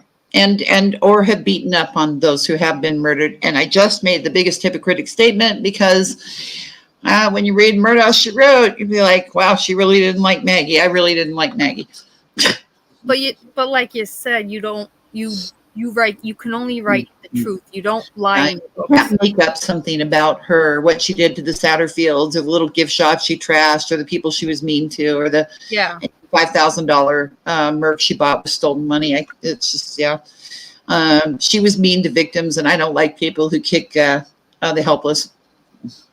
Yeah, I know. I don't like that either, and I think the worst place the R's went to was like creating channels on social media, getting a lot of horrible hate comments in the social media is not a place for any family to mourn that has gone through what those families have gone through. And it was a terrible mistake for them to involve themselves. It was. And it was a worse mistake to get Jamie involved in that, because it really was so bad on her family and her beautiful children, that whoever gave her that advice, and I actually know who did, but anyway, we won't out of.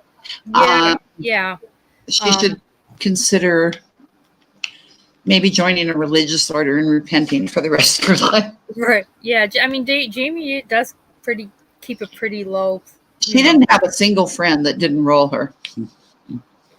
I know. I remember at one point, like, I forget what YouTube channel was saying, like, there were so many people that she befriended, and then it went sour really quick. Yeah, and they hooked her up with Jay for Justice, who was sure was a good friend to her, wasn't she? Oh, I don't know. See, and it's weird. I did not even know about this case till 2020 when COVID hit, and I turned on YouTube and saw a family wearing Pittsburgh Steelers jerseys, and I thought, "Oh, I'm so jealous that we didn't know about." Oh, the wet. Well, of course, those came out the wedding. Yeah, the wedding was fun. No, but so I thought a Pittsburgh Steeler must have killed his family, and then when I heard what it was, that's great. Because I'm a Steeler fan, so I'm like, who is that? Oh, no. And then and I heard the minimal of it, and I was already like, I was in it. I was like, wow. And I couldn't get out then, for a year and a half, but then I did. And it's just these past few months that because of Melissa Man talking about it, that I'll go, over to my friend's channel, or like reading the books I really enjoy, but I'm not a true crime channel per se. When I do true crime, I like cold cases where there was never justice, and I'll talk about that. I do enjoy. I do cold cases because there's never justice in anything I write about. That's cases that will go cold. It's sad when that happens too, because it's like, say their names, they deserve it. Say their name. I did one. It was an Australian one, the Murdaugh Murders, and there was 2 girls. Like, I'm like, just say their name. Like they were somebody's daughter and sister, and so I enjoy doing that. But I could never be a true crime channel in itself, because I've seen how rough people get. There are armies of shiners, there are armies of Chris sympathizers. It goes both ways, and they've done some brutal real life things to other creators that if I didn't know the creators, you would say they're lying. Uh-oh. You're on mute. You went on to mute, Kathleen. I'm sorry. Just unmute yourself. I see your mute's on. I don't know if you bumped it, but let me make sure I didn't. No, I didn't. So, yeah, Kathleen, you're on mute. Uh-oh. I'm telling you, it's StreamYard. I hate it. But in your little where it says your name, it says your husband's name, just click on that little microphone that has the line through it so you can unmute, unless it froze, because I was frozen before the show started, and I was in a panic. While she's getting back on, I bet she is. I bet it's frozen. Give her time. I'm going to look at the chat and see what you guys are saying here. Oh, okay. Go to bed, Pink. Thank you so much for being here, and I'll see you in your next live. We'll talk more. Love you. Good night. Get some rest. So the wedding is my next top. That's why she has to unmute. I mean, guys, we need to discuss the wedding. Maybe she's putting on a party dress because she knows that we want to talk about the wedding. Maybe, I don't know if she can see chat. Oh, I know what I'll do. I'll just text her. I'll tell her because she might not know. And I'll just tell her what to do where it says You're on again. Okay, wait, you missed all the fun here. Oh, okay. You're unmuted, but wow, it still has a line Okay, through it. That's It weird. froze, and then Tim came over to help me, and then he fell off the chair, and I'm leaning on the floor laughing. Sorry, it was gorgeous. No, Kelly, it wouldn't let me unmute it because she muted it. So it says you are unable to mute it. Your guest must. Oh, is he okay? And by the way, while do any of your people want to yell at me for what I've said about Maggie? I mean, I welcome it. Well, wait, we're gonna have a Q&A, but my group here, I mean, we still have PTSD from it. The wedding, okay? So, the wedding. First of all, it was it tapes or discs that Cindy gave you of the wedding so you could watch it? Correct. Which I watched about 435 times. How many discs? Was it a 3-disc set? It was a 2-disc set. Dear Jesus. Yeah. And was there food? we're supposed to keep it. It's a very valuable object, but a producer I work with had offered the entertainment rights for Cindy. I don't take entertainment rights for my subjects. I consider that double dipping. So she still has it. Bill Avery, the one who did Meg, the shark movie. Yeah. Oh, okay. Wow. So we need to know, did those poor people ever get to eat? Was there food at that wedding? No. I mean, eventually there were like some really crappy snacks, but Chris Watts' smoking hot friend, his only friend, who was because their mothers were best friends. Yeah. He ended up going into the bar and I think ate there and picked up like 3 beautiful girls. Oh my God. Yeah. It was an unfortunate circumstance. If, this is a case where maybe Shanann should have let her mom run the food, but I know I'm having trouble with the. Okay, they didn't have any freaking Italians. money. No money, and they spent a ridiculous amount on that stupid tent in the parking lot, and then no one came because of the Shanann. She made some horrible calls on that, like with Jamie. Yeah, that was bad. That was real. I mean, we all had a hard time with that one. Yeah, me too. Three. She went through 3. 3 different maid of honors. Like that's a red flag. I would have at that point. I would have been her friend saying, "No, I don't know. Maybe this wedding shouldn't even be like there were." It hadn't happened yet the wedding, and there were already weird red flags. Everything was wrong on that wedding, and sadly, it became one of the most hilarious things I ever saw. And I wrote it the way I saw it, which was hilarious. It was horrible. I kept saying throughout it, we need to collect money for that damn GJ who really earned his money that night. Poor man. And I talked to him, and he was so funny. He's like, yeah, I never, saw anything like that. And it was so awkward because no one was there. Oh, so how many people? I think maybe, and I'm hardcore max here, 30. Oh my God. And it was set up for a couple hundred. Wow, that's sad. And I don't know if Shanann had trouble making friends or burn bridges. She didn't seem to hold on to friends. Right. Again, she had one significant friend who probably solved her murder, but Shanann just needed to get older. Okay.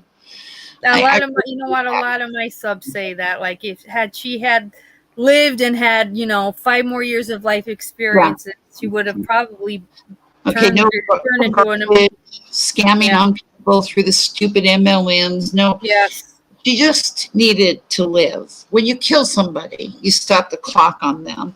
And in this case, it was during some of her worst hits. Okay. So that is the thing that happened.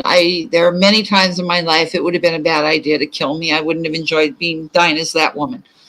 I know. Yeah, yeah, we're forever stuck on her being. Yeah. I forget how old she actually. Well, she was 34, but she was a young 34, and She was. it's just. She was. She was a little childlike in decision in her decision. I mean, take Princess Diana. Princess Diana died at the peak of her beauty, her sweetness, her goodness, and her accomplishments. Okay. Mm-hmm. That was not Shanann's case. No. Oh gosh, no. No. But we can find sympathy for her being young and beautiful and dead, and I think she'd have been a better woman. There was a lot of heart to her. There really was. Yes, yeah. I mean, I definitely think, her friends always did say, like, she always wanted to help and stuff like that. And she was horrible with money. Horrible with money. Oh, horrible. Just the worst. The worst. I know people and love people who are horrible with money. You just look at them and you're like, really, you guys? I know. You would actually have to pay back the things you buy on credit cards. No, we don't. Okay. No. Right. I mean, they were headed for their second bankruptcy. They were, and there was not again, I hired forensic accountants. I combed over every single thing, and I still don't know how they managed to be $6,000 a month underwater for 6 straight years, unless they were dealing. I really don't. It was 6. They were 6,000 short a month for a year. How were they surviving? For 6 years. For 6 years. Yeah. They didn't always survive. I mean, once they sold a $4,000 unpaid dining room set for $300 on Craigslist. Okay, because we were talking one night. No one really knew the exact original price. So that was a $4,000 set that she sold for $300. Yeah, but then that got discharged in bankruptcy court. But yeah, I mean, and poor Sandy and Frank, they had to live in the basement and pay rent. I mean, they didn't.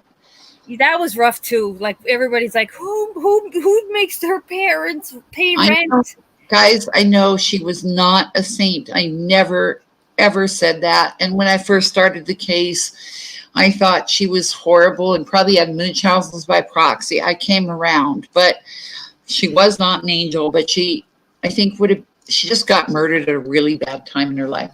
I just think of baby Nico. My son's name is Nico. Yes, and she loved her little girls with a passion. Okay, so it makes you sad just because of that poor little baby never had parents, and either the little girls. And forever talking about this, they're always going to be little girls to us. Yes, they are always going to be little girls to us, and he will always be a baby boy that never got. God, the tragedy of that case. And the thing is, there is no leavening thing that will make anybody feel better about it. I think that's why people have had such a hard time letting go. They were looking for something that would make them feel better. This is a horrendous case. Yeah. You never feel better about it. You can never feel better about pregnant Colette and Kimberly and Kimmy. You can never feel better about Natalie. You can't feel better about it. No, I agree with you on that. I always feel if children, especially children, are involved in something so horrific, it's something that becomes viral because you can't get past it. Will we not forever see Sharon Tate's beautiful young face pleading for, please just take my baby? I have no money for you, bitch. There's nothing to make us feel better. I think I can make everybody feel a little better on the Murdaugh case. Not in the 3 victims, but on Paul and Maggie, I think you'll be able to sleep at night. Shanann Watts and her children. I know. Yeah. And you never actually went to their home and met Cindy. I spent a huge amount of time in Colorado doing my research, which is not exactly a hardship because Colorado is so gorgeous. And then COVID hit. Oh my God. And I might have been willing to, it's really scary the idea of flying and going anywhere during COVID, but Tim was going through cancer treatment at that exact same time when COVID hit. Mm-hmm. So no, we talked on the phone, I think 4 hours a day for 2 years straight. Mm. And I did meet Ronnie. He came to where we lived to meet us. Right. He flew out to meet you guys. That's right. And he's a pretty. But Tony wasn't flying. And back in those days, I mean, we can all Monday morning quarterback out went down with COVID, but nobody wanted to fly. I still don't want to fly. I know I'm terrible. Oh, I'm horrible on a plane. Because I get sick every time I'm on a plane back in the normal days, flu, cold, whatever. Mm-hmm. Now you're like, what? Yeah, no, I'm always pretty much 100% sure that this is going to be the flight that goes down. I had gotten permission to go see Watts in prison, and then COVID came down, and then of course he took me off the visitors list too. So he did. He sure did, because I never pretended. I didn't do Sherilyn Cadle. He's like a son to me, and right? Filthy child killer. But if you want to tell me your story, I'll be fair. And yeah, and which is the best I could do. And yeah, and him who does love attention, I'm shocked he did that. Me too. But Kim Kaufman was instrumental. She was on his call list, and this woman's out to get you. She's going to make you look like a filthy child killer. There was, for once, I got to say, she was completely right about that. But I was never ambiguous about my position. She was right about that. And who knew I called the DA and the Ruth ex attorney about his first attempt of killing Shanann. So that's right. You called you. So you spoke directly to DA Rourke about the yeah, I did indeed. My God. And to the Ruth ex attorney several times. I don't pretend that I'm your friend if I go to see you in prison. It is true that I have had face-to-face with all of them except Watts, but in the end, I didn't need to. I had them. You had them. How did the conversation go with Rourke? Like, what was he nice guy. He was nice to you? Very. He's an excellent district attorney, and he said they had what they needed, so they didn't need federal charges, but those would have been federal charges. He was transporting OxyContin across state lines. Right. To murder in another state, and he tried it with Arizona. Remember, he poisoned her again before the thing went to Arizona. Oh, yeah, she had. I mean, I hate. Yeah, and I always talk about this with the group. I hate it because I think of her not only her last months, but like even just her last few days of life. Or sheer misery. I know. And, it was so hot that day. And they had, by that time, whatever they'd been doing to get cash to keep it going, it was all gone. So there she is sitting outside by the pool, can't afford a hotel room. It was, he tortured her. Her reading her little book, Hold Me Tight. Do you want to throw up now? I know. I mean, she wrote him. My darling. It's bad. I can't even talk. I can't talk about that. I can't talk about like the letter she wrote him when she went to Arizona. I'm sure he just tossed that right in the garbage. It's those little things that I don't know. Stupid Nicole Kessinger. Her life's been somewhat destroyed by all this. But let me remind you, Nicole Kessinger, that he'd have killed you too when you disappointed him. So at least you're alive. You're alive. Yes, somebody did say, had he got away with it or whatever, he's so fucking stupid, he would do it again. You know what he's mostly? He's petulant. That's why I did those chapters Inside the Mind of Pennywise, because he's so petulant. We loved it. Yeah, everything happens to him.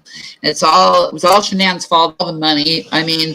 The girls being sick, it was all such a disappointment to her. She just wasn't woman enough to make it happen. His dream girl, Nikki, she was going to make it happen, but she'd have kicked him to the curb, and then he'd have killed her. Yeah, could you imagine? I left Shanann, but can I stay with you? Because I don't have a dime. That joke chapter I wrote, she's like, I'm living in a dumpster out. Yeah, I love that. And she'd have been like, what? Yeah. What did you say? What? You don't have any money? And you got fired, and you got me fired from my job, which was inevitable. Absolutely. No, that was going nowhere quick. Yeah, and everybody said like that last weekend, whatever. Like he seemed to. She thought that he seemed, to not be as interested in getting the apartment. Yeah, because he couldn't have qualified. No. Pre-qualified in Colorado, one of the most expensive states, for a solid ghetto apartment. Not that they have them. He'd have had a hard time qualifying for the cardboard box under the underpass that I knew he was going to. Yeah, how he was going to need a car because he was going to need a new job. Losing his job, the company car. Right. And that least stupid Lexus would have gone back. He's talking about buying Teslas. Oh, Chris. Oh, I know. I love. Yeah. Yeah, Chris. I you know what? You deserve it. You do. You definitely deserve that. And I gotta say, I hope this little outfit in South Carolina that's gone after Alec Murdaugh would walk on the financials too if it wasn't for this little outfit called Fitz. If he gets any time, it'll be on financials. I don't think he will, but if he gets any time, it'll be thanks to them. He makes me laugh because I love the whole idea of a personal injury lawyer. You get injured, you go to the lawyer, he gets a settlement, and he just keeps it. Now that's sweet business. That's easy money. That's easy money. Yeah, right. That's the guy's a piece of crap as a human being. But anyhow, I hope he goes down for financials. They become infamous. They become infamous, You want to. They're famous for all the wrong reasons. Well, if his lovely son Paul, or let's call him Squirrely. Okay. Name him for his first kill there, that baby squirrel that we know of anyway. There were probably piles of dead animals in the woods, like Morphew and his chipmunks, but this one he brought in the Thanksgiving dinner. Paul, who would have gone on to kill another 15 people before his 35th birthday. Right. And yet that Alec made money off his son killing people. Yeah, that one's a little astounding. That's disgusting. That's disgusting. Taking, not only stealing personal injury, but now your psycho of a kid kills people. I got to say, I'm surprised Trey and Matt of South Park haven't sued for calling him Timmy. Timmy's a helpless character, a hilarious character who's in a wheelchair. Oh, yeah, Timmy, yeah. Come on, Timmy, what's wrong with him? Everybody knows Timmy. Timmy. Yeah. I'm gonna. You have me really intrigued with the whole Murdaugh thing. Now I'm gonna. That's definitely because I mean Molson loves that. That's one. It's a great case because, but anyhow, when Timmy, Paul, whatever you want to call him, Squirrely, killed that beautiful young girl, she was the wrong victim. The other two had been okay. Stephen Smith was from a very, very, very poor family. Yeah. And worse, he was gay. So clearly deserving of being beaten to death. And Gloria, she was really poor. Mallory Beach, the kind of girl that put it on the cover of People magazine. And when they all look back on the downfall, it's because of her. Yeah. She was the wrong victim. Don't kill angels. Oh, that's horrible. It is. It's horrible. Jesus. And one thing I think of, and people should think of a lot, if Alec and Maggie had rolled Paul, their piece of shit, Ted Bundy's son, for killing Stephen, both Gloria Satterfield and moreover Mallory would be alive today. Would be alive, yes. No. We felt it was weird in Blood and Marriage how like both mothers, like Cindy wanted to fly back with them to Colorado. Yep. Sandy telling Shanann stay here. Isn't that odd? Like it's like a mother's, almost a mother's gut. In Shanann's case, it was straight up mother's instinct. Yes, both. And though Shanann was trying to hide that there was trouble in her marriage, a mother sees their kid's pain. Sandy knew there was something wrong. Right. Yeah, I mean, whereas Cindy wanted to fly back, I think she knew he'd poisoned her. Oh my God, we've talked. We wondered if like he told them any of that. I know he did. I mean, I'm positive he did. And writing that note, like if anything happens to me, like right, and alibi coverage. Was that his idea? No. Mm-hmm. It was not his idea. Okay. And remember, he hadn't spoken to his family for 6 months before that little visit. Oh, it was 6 months? Yeah. He was a terrible son. That's a terrible son to do that. That's terrible. And even more terrible is murdering your grandchildren. Oh my God, yeah. I would have to say that Pennywise was not a good son. I know. He really wasn't, though. I mean, no, he wasn't. He was horrible, and they were worshipful of him all his life, and he was always horrible to them. Always horrible. I mean, yeah, he bragged about being like Ronnie being his best friend, and you pointed out pretty good in your book. You're like, but there was no reason for him to have had to tell the FBI, "Oh, my dad had a coke problem, but I talked to him about it. He never did it again." Just to make himself look good. And I don't even know if I put this in the book, but it's a particularly poignant little story. The Watts family is very poor, but when they set up Chris with his apartment for his big career at NASCAR there in Charlotte, they gave him his grandparents' bedroom furniture, which meant a lot to them. Okay. Yeah. And a family heirloom, whether it was worth money or not, that's hardly the point. Right. When he moved into Shanann's big house, he put it out with the garbage. He didn't even ask his parents if they wanted it back, which they definitely did. Oh wow, that's. I know. It's a little thing, but it really bugged me. Well, absolutely. But I mean, we're talking about a man who had to Google, like, what does it feel like to be in love? Like, very true. Very true.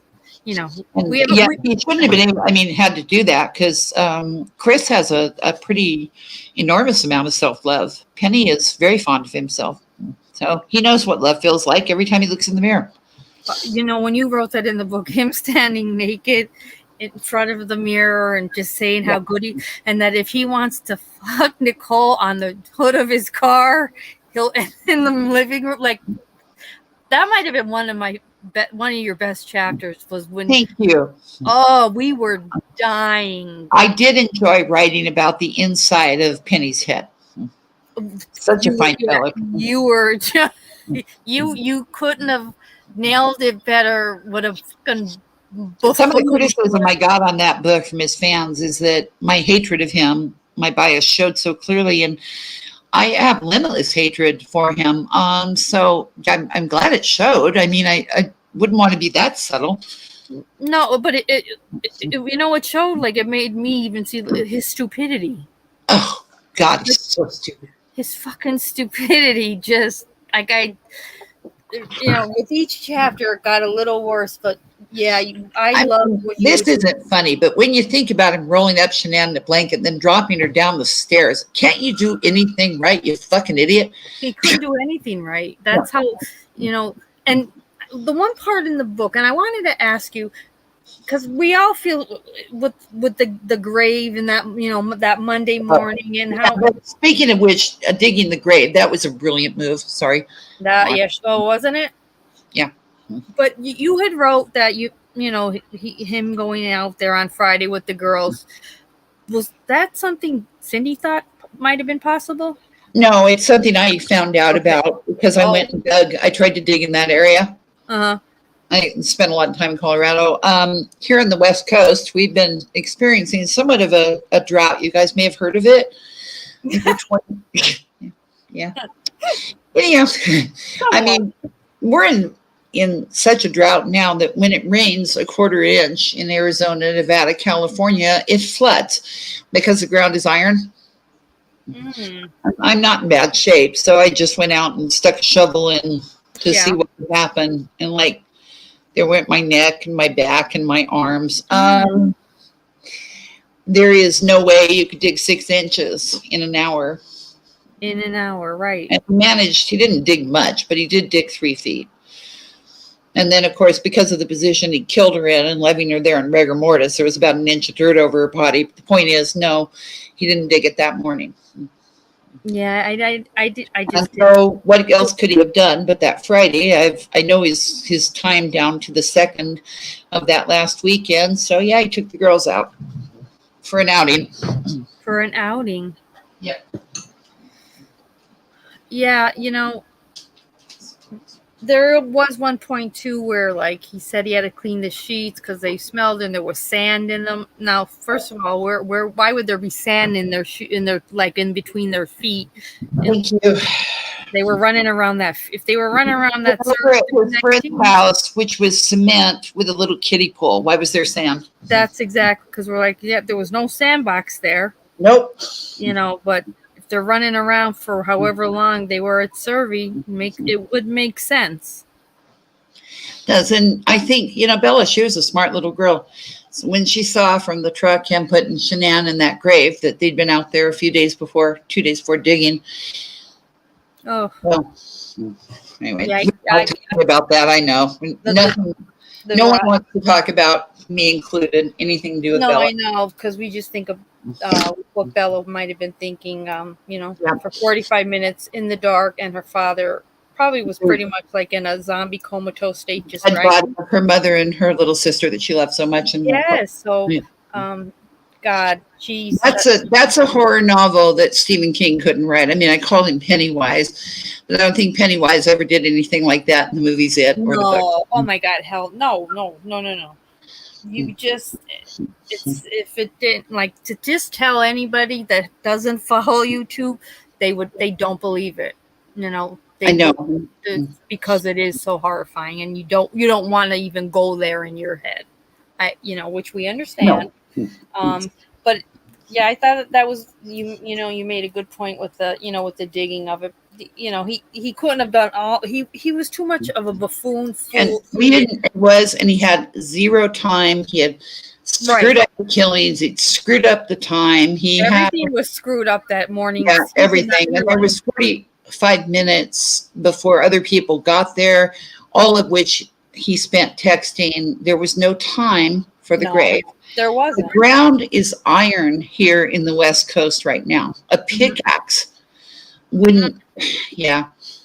So Gross probably had a couple hours out there while he was doing his little shallow grave, and he didn't understand about rigor mortis. He buried her face down with her butt in the. What an idiot! He's not even human, like a creature. No, agreed. He's just a creature. I hope he does live a long life. I'm sure he works out every day, and reads his mail, and he's got plenty of money, like you said in the commissary fund. He's doing all right. I'm sure, as best you could in there. Yep. And I got a ghost story about Cece for you if you want. Oh, we love that. Yes, please do. 2 stories. Okay. One, somebody told me once that Ronnie, you'd have to know, he's old school. Okay, you told me this one. Oh God. Okay, guys, just get ready. This scared the hell out of me. And not a man to believe in ghosts would be an understatement. Was watching football. Right. Laid on the couch. There's a mirror looking at the couch. He called Cindy in white-faced, and do you see anything in the mirror? Said, no, honey, I don't. What are you talking about? He said he saw the backs of the girls in the mirror, which would have meant they were standing right in front of him. Oh my gosh. So then, come along a year, what was it? Probably, July the following year after the murders. It's my birthday. We go up to this little town I love called Bisbee, Arizona, and stay at this cool old Victorian hotel. And I love magic shows. I have a childish love of magic shows. I love magic too. It's this little thing down there, $25, go see a magic show. So we go in this cool old house in Bisbee, and this guy named Kenny Bang Bang does these card tricks and stuff. We're all really enjoying ourselves, just 8 of us because it was COVID.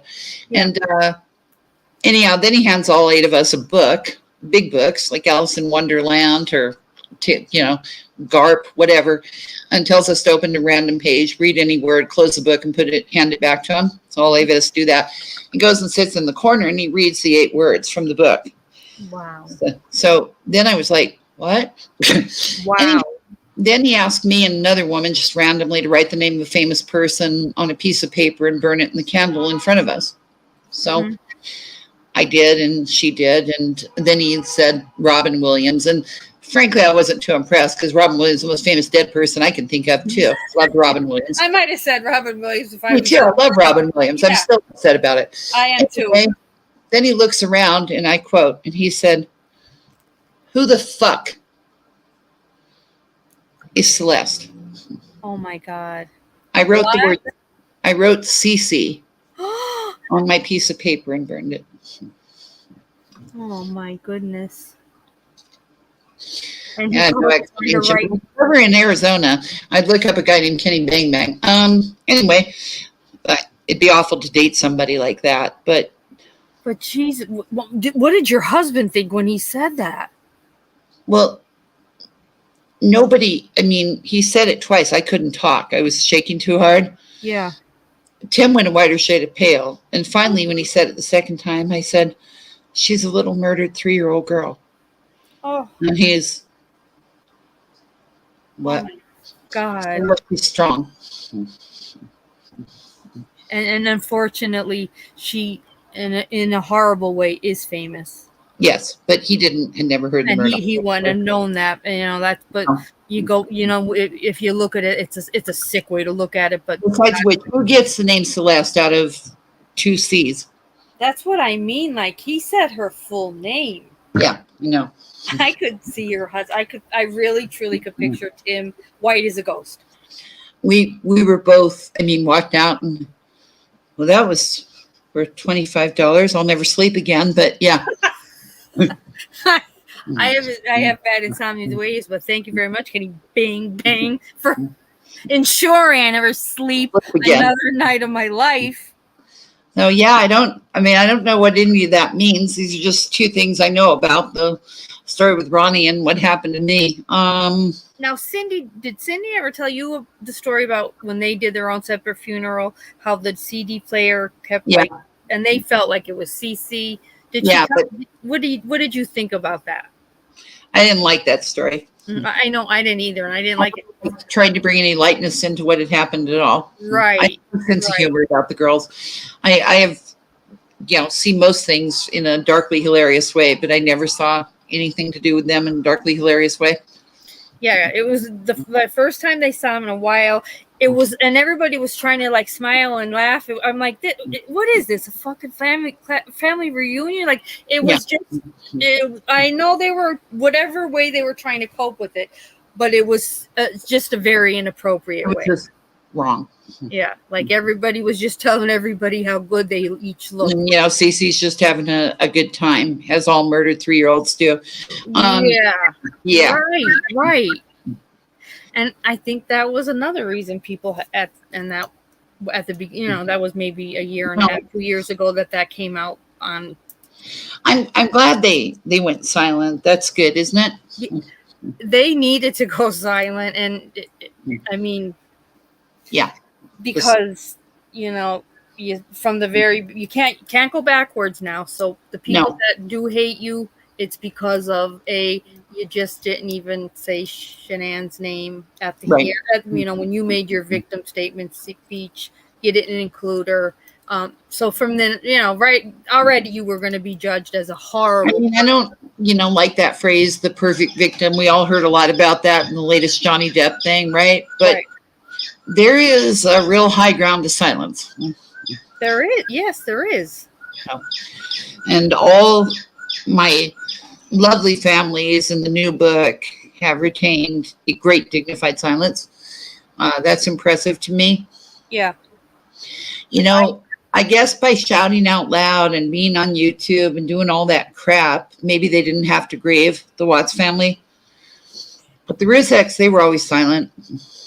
Most families are silent because they're dead. You can be alive and be dead. The grief was just too horrible. They didn't want to go on YouTube.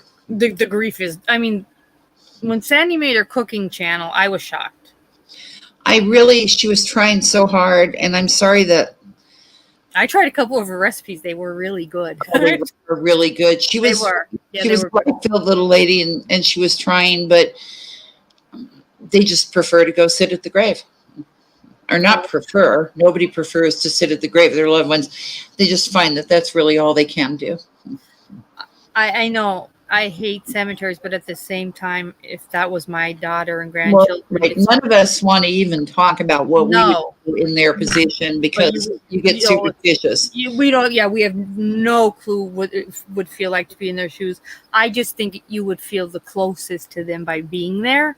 I think so too, and they have created as beautiful a grave as they could. And Sandy takes her little dogs out, and she, you have to. You do have to go back to some norm. You have to find a new norm. I mean, they have to keep living. They have a son, but if you call it living, I mean, we all saw Frank Ruchek, and did you ever look at anybody that looked more destroyed? He looked like being hit by a car. He looked horrible the last time when he went on. Wow. And then, to make things worse, that ridiculous that 35C thing. Oh, I love that in your book. Your friend really explained all of that so well to us. Like, he still wasn't going to get out. No. Never. Yeah, I mean, Anne thought the whole thing was pretty funny. I really, really liked that part. I saw it in a whole other light because I think so many of us really did think there was a chance that he was going to get out, which would have been insane. But I got until I talked to Annika about it, I thought that too, and I was thinking, oh my God. There has to be vigilante justice or something like in Young Frankenstein. I mean, no, it's so wrong to say this, but I wished that had happened with Casey Anthony when she got released. I know it's horrible. She's having the time of her life. She probably has a boyfriend or a husband or whatever, and just who's the lucky guy? So she does have someone. I think she has that icky old man she lives with who's like 45 years older than her. I could see that though. I know that, old guys like hot young women, but somehow I don't know if I were going to bed with someone and had to see them killing their child all the time, but what the hell? I don't disassociate very well. You? No, I know. I totally agree. And yeah, I have a name for special circumstances. I call them rohypnol fucks. And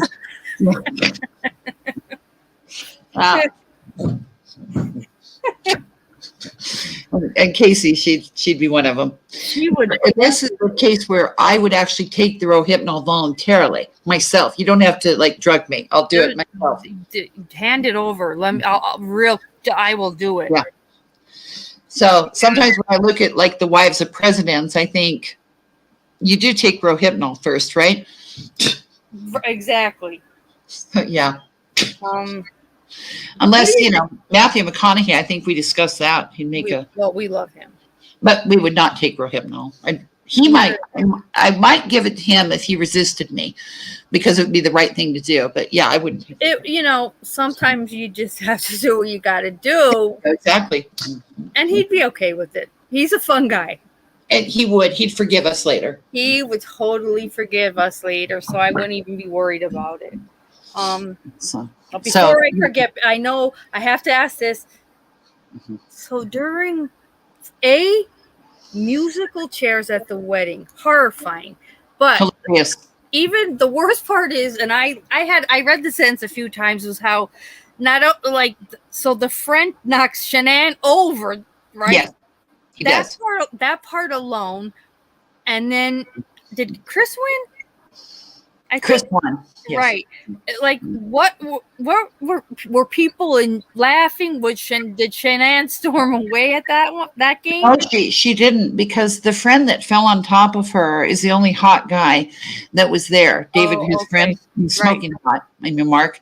Yeah. And that was, the first time Shanann had been touched by somebody who wasn't completely repulsive in a long time. I think that was a high point for her, getting knocked off the chair and having Mark pulling her. That was like her honeymoon. We have to be pragmatic about this, yeah. We do. Let's not dwell on her honeymoon. It's a dark. Right. And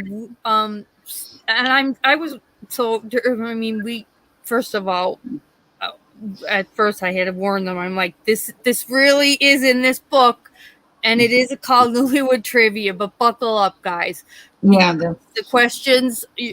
And then as you was very tastefully done, don't you think? Oh my God, when you get to the DJ saying, I'm not reading this one. I know. Her parents were there. And that's my thing, and I loved it. I said, so who takes longer to orgasm? And it was Shanann. Who initiates the sex first? Shanann. I'm like, was Frank standing there like, that's my girl? You know, the most disturbing part about it is, how could she have? And there you go. I mean, look at him. Who was the camera on as they were playing that game? Shanann. And she was having fun with it? There's a look of, she looked gorgeous, but there's a look of desperation. Yeah, so beautiful. A look of like pinched desperation on her features during the wedding. Like she knew nobody had shown up.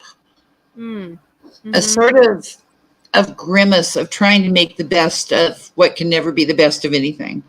She was grinning when she did her funny father-daughter dance that went on forever. Okay, that creeped us out. We were creeped out by that. I know. It went on forever.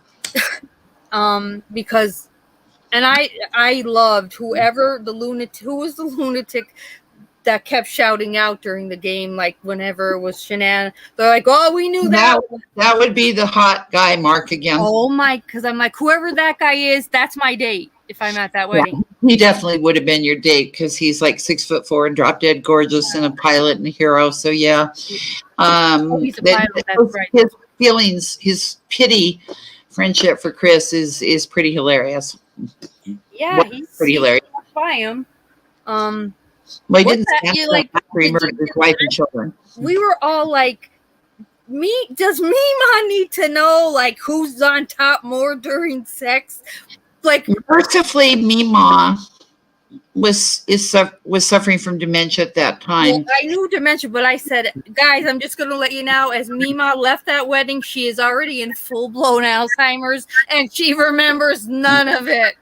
I know, that's one of the few saving graces. It is. Same thing with Alex Murdaugh's mother. She, Libby, has dementia, and you felt grateful for that. I know.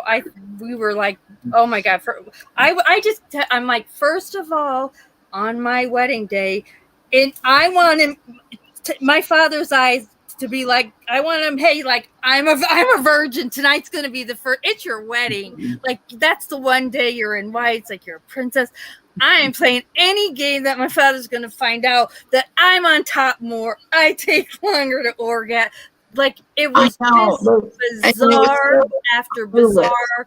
And also, there was and also Frank loved his daughter so much. And he did. Proud.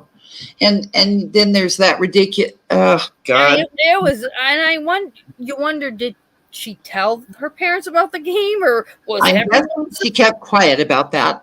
Oh my God. Because Sandy's an Italian woman, I think she'd have probably had the DJ killed before that could happen. More power to her. I mean, he wouldn't read a few of the questions. So then one of the guests read one of them. I'm like, this is not a, this is a circus. Guest. This is not a wedding. Oh, and you described it. So what did the groomsmen dance? Like, so we got a bunch of white dudes trying to bump and grind. It was an awful thing to see. Chris dancing to rap. An awful, awful thing to see.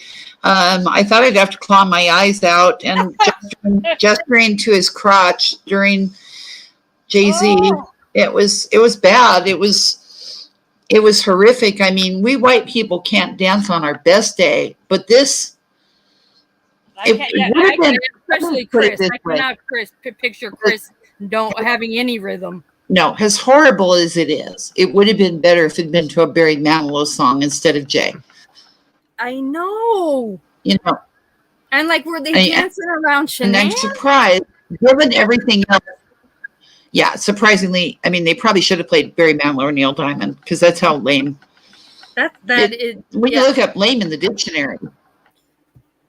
It was lame. Yeah. Just God. And let's remember, her brother was one of the You're embarrassed, right?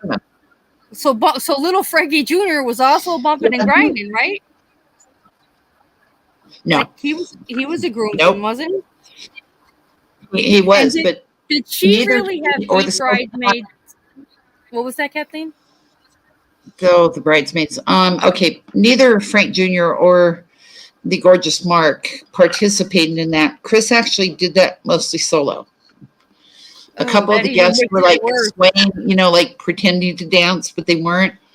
It was pretty much a solo dance of Chris's. It was. Oh. And bear in mind too that he was wearing a suit that was at least 3 sizes too large and 6 inches too long in the pants. I know the suit looks horrible. He looks so stupid in it, like it's hanging over his hands. Yeah, and when he was doing his bump and grind, the bottom of the pants is dragging inches on it was a horrible sight, just horrible. So I wish I had brought it up because now I'm having flashbacks. Horrible. Horrible. No. We read we read the trivia twice. We had to because we were just too much like, how is this? Is this happening? Because at one point I'm like, what in the Bermuda Triangle kind of effing wedding did we land at? Well, much like the lovely Christmas Eve that I followed that up with, which I got to tell you guys, it was just the Christmas Eve was. And this is how Christmas Eve goes in hell. That's a good, you're right. Right. And the lameness of, when Cece finally takes a dump in her pants, it's the high point of the Christmas Eve celebration. Yeah. Yeah, Shanann saying. Chris actually looked like he had in his Santa costume. He might have. And was 4 sizes too big. Yeah. But he's a very sharp man, so we just have to be kind there. I assume all of you have seen his Tony Robbins inspirational talk. Oh yeah, that was I don't know why she had a bright idea that he had any kind of traits that represented anything of a motivational type speaker. Well, because it's hilarious, but I know she didn't see it that way. However, after she watched it, she did not ever suggest that he become an inspirational speaker again. That's the part I love. You're like, it is the one time that Shanann let him quit something.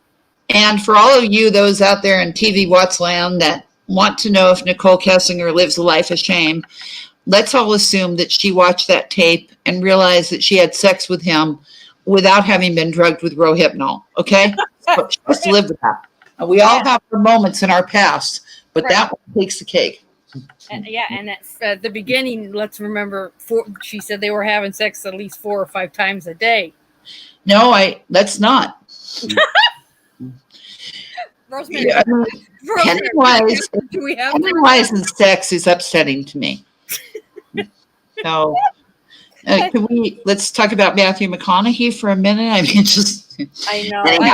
I haven't seen In Color since I read that chapter of the book. I'm sorry. I must say, the idea of, Prince Harry and Meghan having sex is pretty upsetting to me too. And yet I will be covering that in the new book. That's going to be a good book though, because A, I can't stand her. And B, she's just the most awful human on earth. He is a terrible human. And here's the great thing. He's not a killer, but he's every bit as smart as Penny. And I'm going to enjoy myself. He got in front of the United Nations and talked about how his wife was his soulmate. That had to be the first time the great crowd of 7 people that showed up at the United Nations speech ever heard anything like that. I'm going to have the time of my life with this book. I watched the podcast. I've already rewritten it. Oh, you have? Oh, I have. Oh, I can't wait then. We do need some. I need a good book that I could read this one is fun. Yeah, and she's fun to hate because she really is her own biggest. Well, who else is fun to hate? Or Wallace and Edward, the predecessors, their first right. The members of the Nazi Party, and Wallace cheating on him with a gay man, and then telling him she'd rather give a gay man a blowjob than him because at least she could see his penis. These two couples are the most glamorous, fabulous creatures on earth. and I'm going to have the time of my life writing them. I hope you'll read it.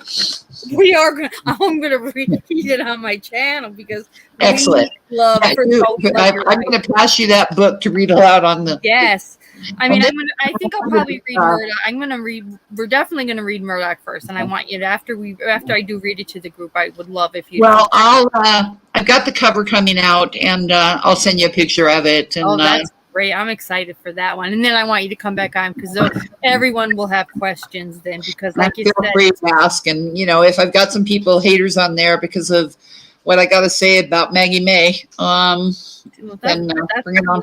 They don't have to, then don't read it or don't be in a chat. I really wish that people who love Chris Watts and never read my book, you didn't have to. There were 800,000 free downloads. Why spend money? If Maggie's got fans out there, and the nicest thing I was able to find about her, this is great, when she was a sorority sister, this is the kindest story ever about her. She made fun of people for being fat. Oh, the irony. No, she didn't. She did. Wow. And Maggie looked like she was pretty familiar with pork rinds, in my opinion. But I'm just saying. Okay, just putting it out there. Just putting it out there. No offense. No, I mean, I'm not exactly bone thin myself, but I don't make fun of people for, and that was her one claim to fame. The nicest story one of her sorority sisters could come up with. Well, she was really cruel because I wasn't as thin and pretty as her. Like, okay, well, that's a good story. Beautiful story. They sound like a lovely group. I think, she and Alex, they were made for each other, and it's beautiful. It's really beautiful that they found each other. It is. It's such a love story. It is. Alex liked to rape and beat up women and drive Jeeps through things. And Maggie, she liked to be unkind to people, and together they saw each other. And holy shit, sorry, I'm getting all emotional. But I think this is where we've only just begun by the Carpenters. Yeah. We've only, I can't. So it's a beautiful love story. Beautiful. It really is. And, there truly is somebody for everybody, isn't there? Yes, there really is. And this is like if Harvey Weinstein had married his dream girl, who would be, Meghan Markle. So, it's a beautiful love story. Yeah. And we're going to have some fun with it. Listen, you guys, I got to go to bed, but I have enjoyed this so much. I love your channel. You're one of my favorite humans. And what happened? You're fantastic. Let me just check real quick.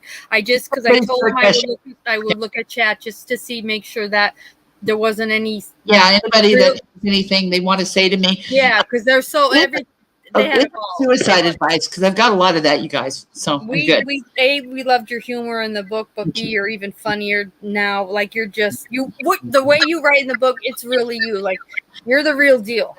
Well, there's things people should know about me. Like for one, I've self-diagnosed myself with adult fetal alcohol syndrome, and also, I don't think people should be mean to me because I've also diagnosed myself with Tourette's syndrome, so I can't be blamed for a lot of what comes out of my mouth. I have Tourette's too, and that's covered by the ADA, isn't it? So we need a support group. We need a fucking support group. Thank you. We really do. All right, let's see. I think we're good. I mean, everybody was just like, so they're spitting their drinks out laughing.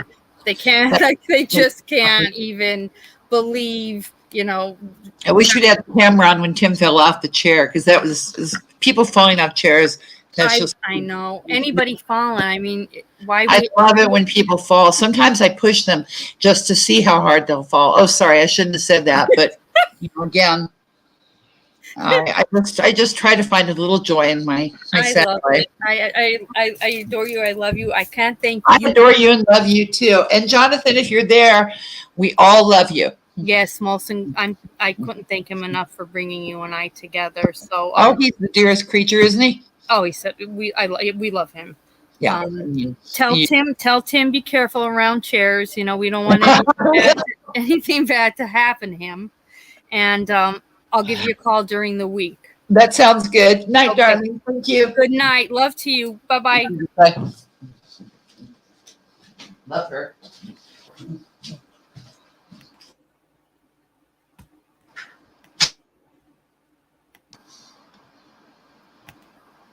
All right, hang on, guys. I don't think Kathleen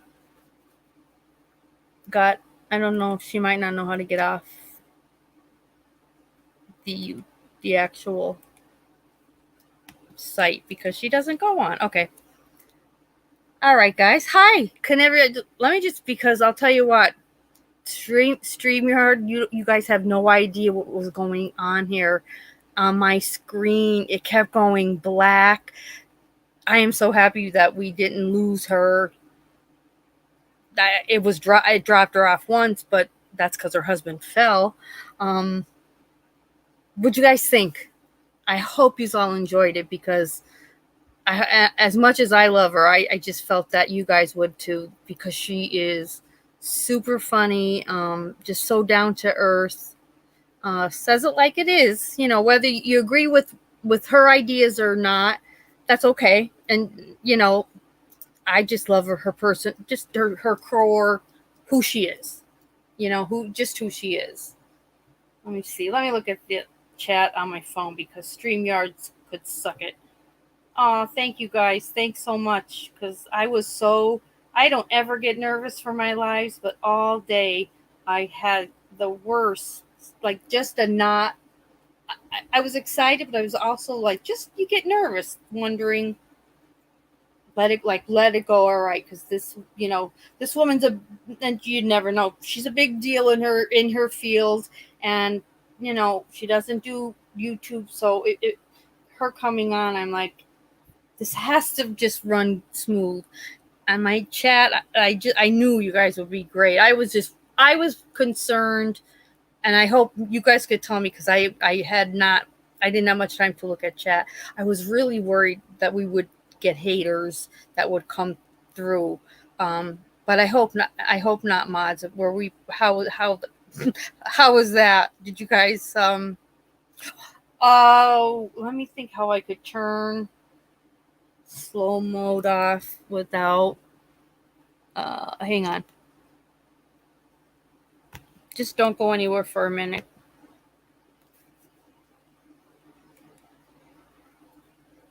Thank you, Joan. Thank you guys for being mods. Thank you guys for being the best subs. Oh, okay, hang on here. Let me see. Oh wow, you really are testy tonight, StreamYard. Jesus. Okay, hang on. We might be getting there. Or we might not. Hang on. Damn you, StreamYard. You go to their settings site and it takes you to billing. I don't want billing. We all have enough friggin' bills. No billing. Wait. Oh no, it's not that. Here's the problem tonight with StreamYard. It just keeps freezing up. I'm not liking it. Molson, I hope Molson is here at the end. I know he came. Damn. I wish Kelly was still here, because she knows the exact place that you just go to do the it's not hard to do, but there's like a process. So if my Kelly is here, oh, there. Let me see, Kelly. Let me just ask Kelly. How do I turn slow-mo off? That's right, Aussie True Crime Streamer, behave. All right, I put it out there. Oh, thank you, Jody. It was I knew you guys were gonna love her, because she is one. She's had some experiences. The whole Natalie Wood thing just makes me crazy. Kel, how do I turn off the slow mode? Thank you, Taylor. Thank you, Eric Gardner. It doesn't matter, Gardner girl, you're lame. Thank you for being here. I just want to turn off the slow mode, Kel, and I forget how to do it. Thank you, Aaron. Thank you, everybody. I'm so happy you guys enjoyed it. And I unfortunately Kelly, let me drop a link. Let me drop you the link, Kel. And you could, if you don't mind. And then it'll be easier. You can just kind of walk me through it. I would love that. Love that.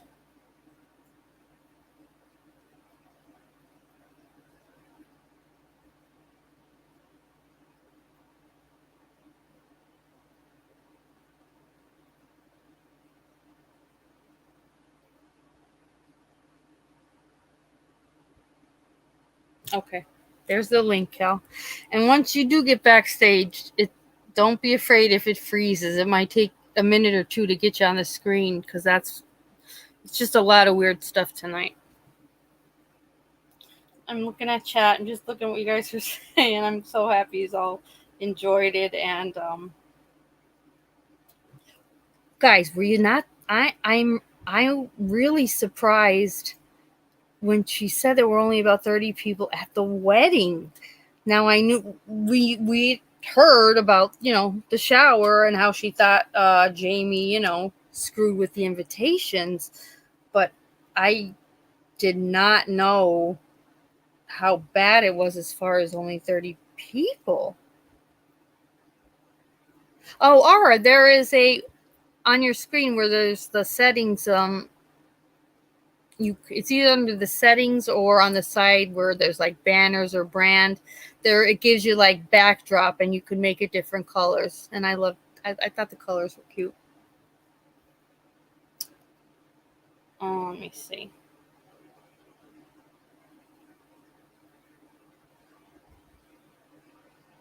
Guys, were there any weird trolls or were we okay? I was wondering that. Not that she wasn't reading chat or anything. She just came in straight through StreamYard, which was good.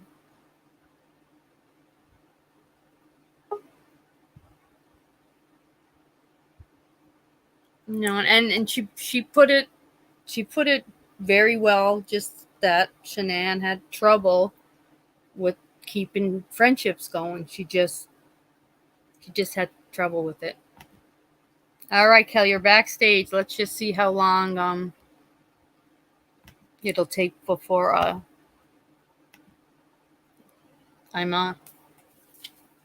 allowed to bring in. No, it's like, do you want to ban this person? No, I don't want to ban her. I want to bring her up on panel. There we go. Are you there? Yeah. Here's the weird part, Cal. To me, you're still backstage. That's really weird. That's so weird. I know. StreamYard's, well, actually you told me that it was terrible today. I thought it was just me. Like, I was like, am I getting slow in my old age? What's going on here? Yeah, I know. We need to complain to them. It was bad tonight. I was fearing. I'm like, tonight will be the night that something really bad happens. And I'm to the point where I'm gonna find a different service. Actually, like, yeah, I've already, it's like crazy. It gets worse. It does. Yeah. So to turn off slow mode, tell me where to go. So you have to go into YouTube. You go into the YouTube Studio, Creator Studio.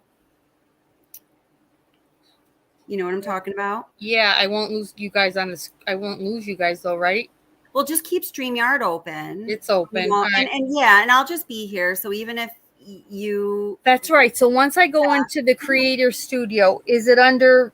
Then you go to the video. Then you have to go to live. Right, to her content, right? Yep. And then go to customization. Mm-hmm. Okay.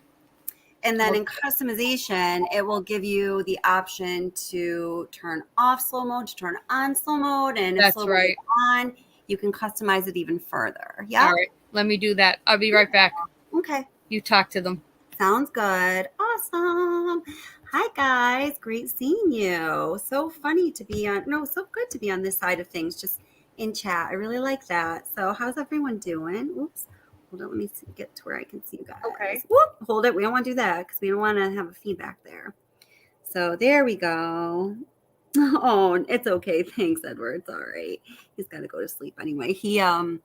starts football on Monday, and then like the week after that, I think on Wednesday starts school. So, my kid's 13, so he's gotten to the schedule where I'll stay up to like 2 and sleep till like 10, or it's like I did not want this, but so we gotta pull it back anyway. So yeah. Let's see. Hi guys, how are you doing? So Joan says, Kelly, can you explain the KK thing? So what specifically about that? Where the volleyball thing, is that the one you're talking about? Yeah, so Taylor, that's, yeah. I mean, I don't want to counter what somebody's like featured guest was saying, but I saw that, Taylor, and then I also saw when Mexi went out there and he was using a pick, and it was winter, but he was saying he couldn't even pick into the ground. But then when Dr. B went right out to Survey 319, I just remember her, just dipping her hands down into the earth and picking it up, and it was like falling through her fingers like sand. So, I've said before, on my channel, the unfortunate thing is that because, evidence was not preserved, evidence was not analyzed at the time that it was collected, and Survey 319 is gone. Lots of things have changed. It's virtually impossible to recreate a lot of the circumstances that were critical into this horrific crime. You know what I mean? So, I don't know. So, Okay, I did it. Yeah, awesome. Thank you. Congratulations. Very good. So what'd you think tonight, Kel? So I was just, let's see. So we were just talking about, for example, Taylor was saying, what I was just saying was Taylor was saying, a video when Dr. B went out to Survey 319 and the ground was very loose. And I saw that. I saw and then that there was a video where Mexi went out and he was using a pick, remember? And he was trying to pick into the ground.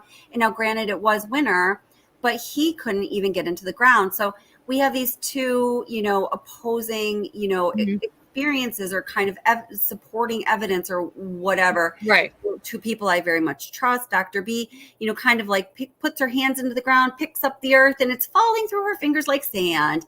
And then Mexi, who's a strong guy, is like trying to jam a pick with all of his weight behind it into the ground, and he can't get anywhere. So I was just saying to them, one of the, tough things for me is that because the evidence wasn't properly preserved and because evidence when it was collected wasn't necessarily analyzed and things have happened like Survey 319 has been taken down, it's virtually impossible to recreate a lot of the circumstances that would be critical to the commission of this terrible crime if, people wanted to think further into it. So that's what we were just talking about.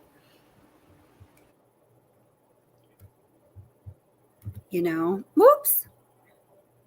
Can you hear me? Oh, wait. So now you're muted, honey.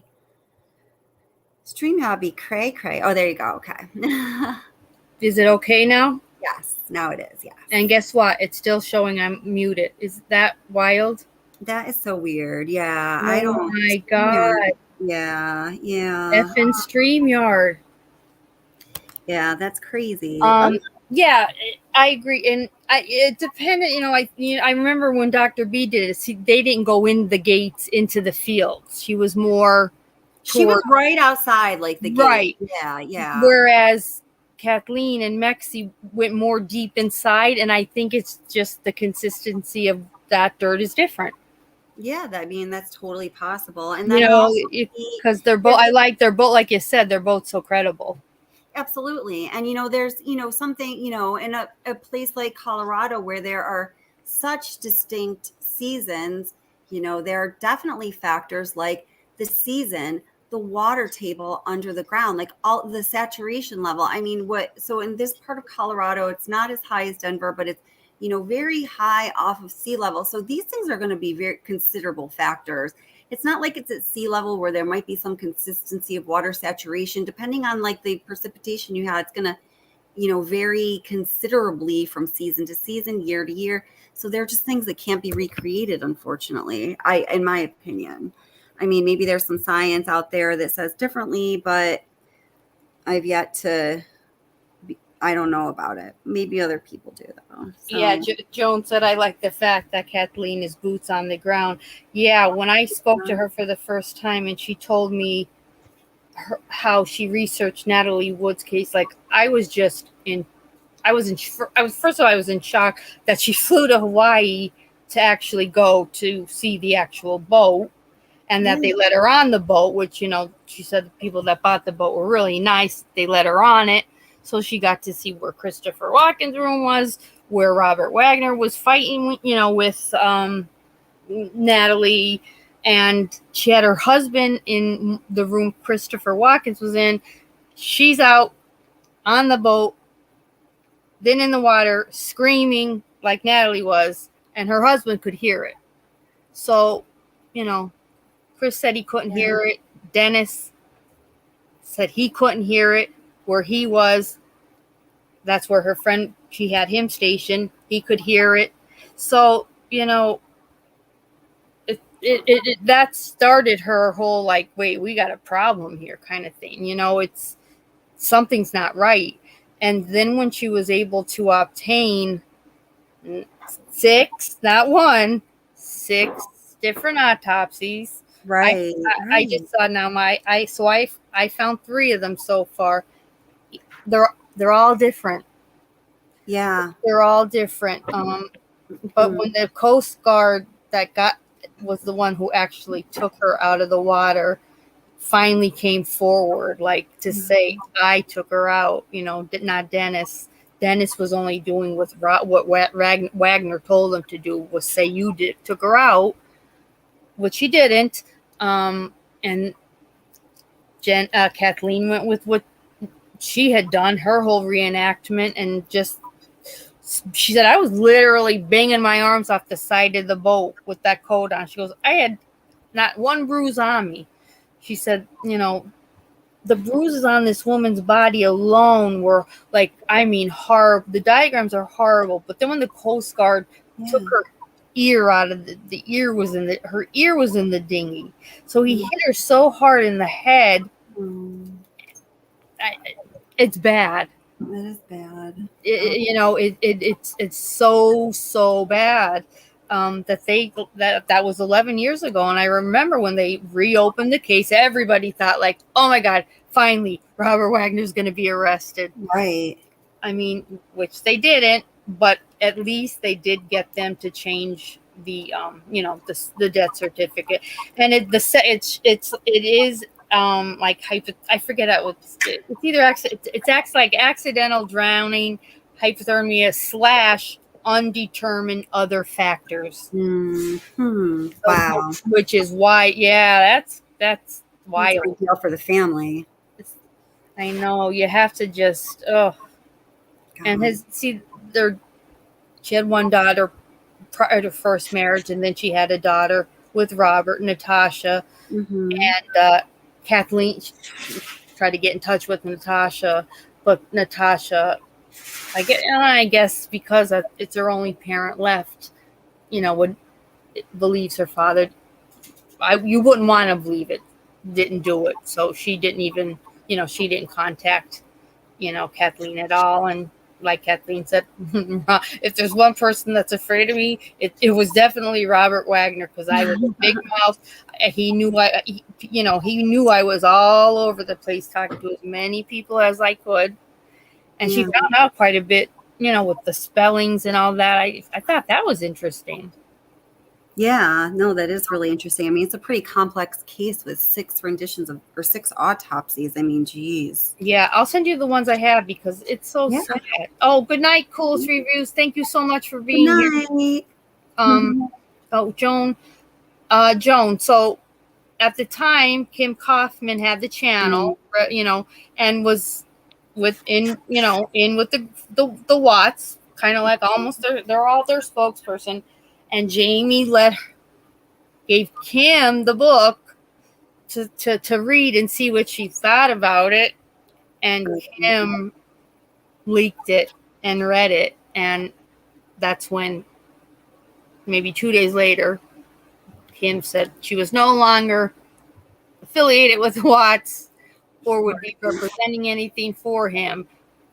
I had no idea that she received millions of dollars. That's hard. That breaks my heart for Kathleen, because we, just from what we know of her different books, the amount of time she puts into these things, that's despicable. And I know Kim and I'm very shocked. I'm very shocked that happened that way. But Jamie gave it to her, and also with the OxyContin, Jamie was the one that told Kathleen, no, don't tell anyone. Like, we don't want no one needs to know any more than they know. And Kathleen said, then you shouldn't have told me that. I cannot keep that inside. I mean, that's a very serious legal matter. Serious. So yeah, Jamie wasn't happy about it, but Kathleen said, I really didn't care. They shouldn't have, they should have known enough. They should have known. That was poor discretion. Yeah. And but like she said, then Jamie's lovely and sweet girl, whatever. But at that time, they were in such a crisis mode, and I guess not only trying to protect themselves, but probably Chris too, not knowing if in jail, somebody would end up killing him. Who the hell knows whatever they were thinking. I'm just happy that Kathleen is such a stand-up. What you see is what you get person. She came forthright, right. The get-go with them. I'm calling, and I can't believe she went right to the DA. What was funny? I was saying this in chat. Okay. I think I know what you're asking about. Are you guys asking something additional about the KK situation? Because I think I might know what you're asking about. But the way that Kathleen just explained that all going down, the book leak, that was exactly the way I had heard it. Now, there are very few things, if any, other than this, concerning the Watts case, where what I heard was actually what happened. Yeah. So that was kind of interesting. Yeah. It really was. She gave it to, Cindy, Ronnie, and Jamie to read. And at the time, Jamie had she made her way, burned bridges with a lot of people on YouTube, to the point where she was pretty much down to Kim. Kim was their only connection to YouTube. Well, wasn't it Kim and then Lana coming up at that time as well? Lana came up and that's exactly when it all happened. Kim was supposed to be part of the group that went to Colorado with Ronnie to get the 35C going, and that's the week when it all went down ugly. So several of you had made exclamations when she said something about snuff with volleyballs or whatever. Rose, I think this is what she was referring to. I went back and listened to it. She kind of brushes by it because maybe she was saying, I shouldn't even go into detail with this. I think she was saying one of the things that caused her to break ties with Cindy, and tell me I might be wrong, was when, Cindy kind of linked up with KK, but then also maybe Lana. And then she mentioned this snuff with the volleyballs. And that's what I was thinking that was all associated with. Do you know what we're talking about? Because I got a response in chat. Yeah. Now what she had said to me was, because for quite a while then Cindy was right on the same page as Kathleen. It was hard. All she did was cry every day, but she did believe that Chris did kill the girls. And then Kathleen said, out of nowhere, one day she just said, Ronnie and I talked last night, and I do believe, I do believe what Ronnie is saying. There's no way our boy could have done that. And Kathleen said to her, I love you, Cindy, but I cannot stay any longer than that just is not what I'm writing about. That's not where this is headed. Right. And I wish you well. Yeah. But and she said, what Ronnie says is what everybody does. Cindy listens to a T to Ronnie. So how is that? And you might not know, or might not be something you want to talk about. So how is that? How did the Cindy connecting with somebody who created snuff with volleyballs as the children's? I don't know. I think I understand it, but I don't even know if it's something we want to talk about. So. Yeah, she never talked about it with me. Yeah. Okay. So the person I was speaking to, I'll email you about that. I think I understand the situation. though. Okay, but yeah. What else? What else did I miss? And then Nilda just corrected me here. I just wanted to, I didn't want to say something that was a little bit incorrect. When we were talking about, the consistency of the ground, Nilda, you are right.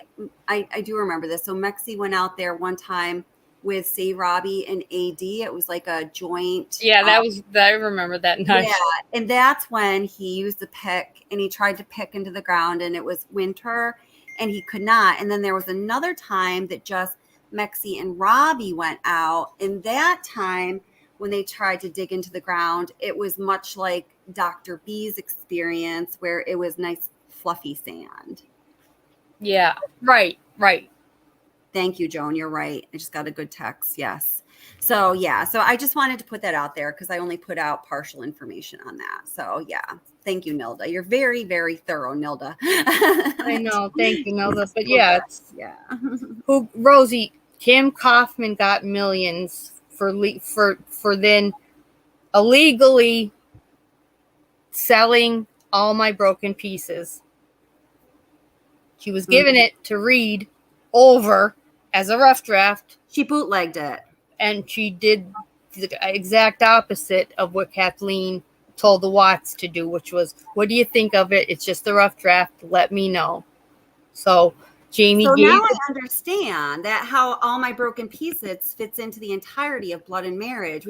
I've been kind of trying to talk about that without really knowing exactly what the deal was for a while now. So that's really good to understand. Okay. Oh yeah, it definitely is. And I had heard that story, but I never connected the two, like not at all. So I mean, I just did not know the extent of the amount of money that was made from that. Yeah, well, that's a lot. I mean, that to me is insane. And that really, I mean, it certainly does make me question, I'm not going to tell you what I did or did not think about what that person ever said, if it was true or not. But if you did believe it or if you didn't believe it, it certainly would cast doubt on what it was that they said, because, as we know, when that channel was running, it was highly monetized. We were just talking about this. Oh yeah, I remember. Yeah, I mean, like her Patreon was a money making machine. She really was. Wow, I was a mod for her maybe a month, and when she did the live with recreating the children the way they were killed. Okay, so she's the one that used the volleyballs. Okay. Yeah, that's when I just be clear, it was not Lana, to be no, clear. No. Okay. All right. Kim did the recreation, okay. And I couldn't be a mod for it, but I wished her well, and that was it. But yes, she was making a ton of money. Her Patreon was quite expensive. So she's making a ton of money doing such disgusting things. And yeah, so I mean, that really, shame on you, Kim. I mean, that just calls into question anything you ever said that did have even the slightest glimmer of truth. I mean, seriously, this is disgusting stuff. It's to prey on victims' families. That's, like I said, I'm really shocked that she, And what did she do to hook Cindy Watts in? Meanwhile, she's recreating the tragedy of her grandchild. I don't know. This is weird. This is weird stuff to me. And I think they knew each other. They didn't. Like Kim called them pretty much right after it happened and said, like, she wanted to help. So it's, she became kind of like their first ally right from the get-go. They trusted her, so, and it's sad, but that's how it all happened. Was they were friendly with, she visited them a few times and talked to them all the time. Yeah. So, Ara says money is the root of all evil, and maybe, but people say that, and the way I look at it is, I don't think money is the root of all evil. I think people that place, value in money over, things like, virtues and, authentic relationships and, just at least being a somewhat decent person. That's evil. It's the misplaced, it's the misplaced. It's the misplaced. You're right. It's how it's so misplaced, and not to split hairs, Zara, but you just got me thinking. Money does crazy things to people. Yeah, it really. If you're not in it for the right reasons, I'll say it that way. Yeah, it really could be so ugly. Yeah.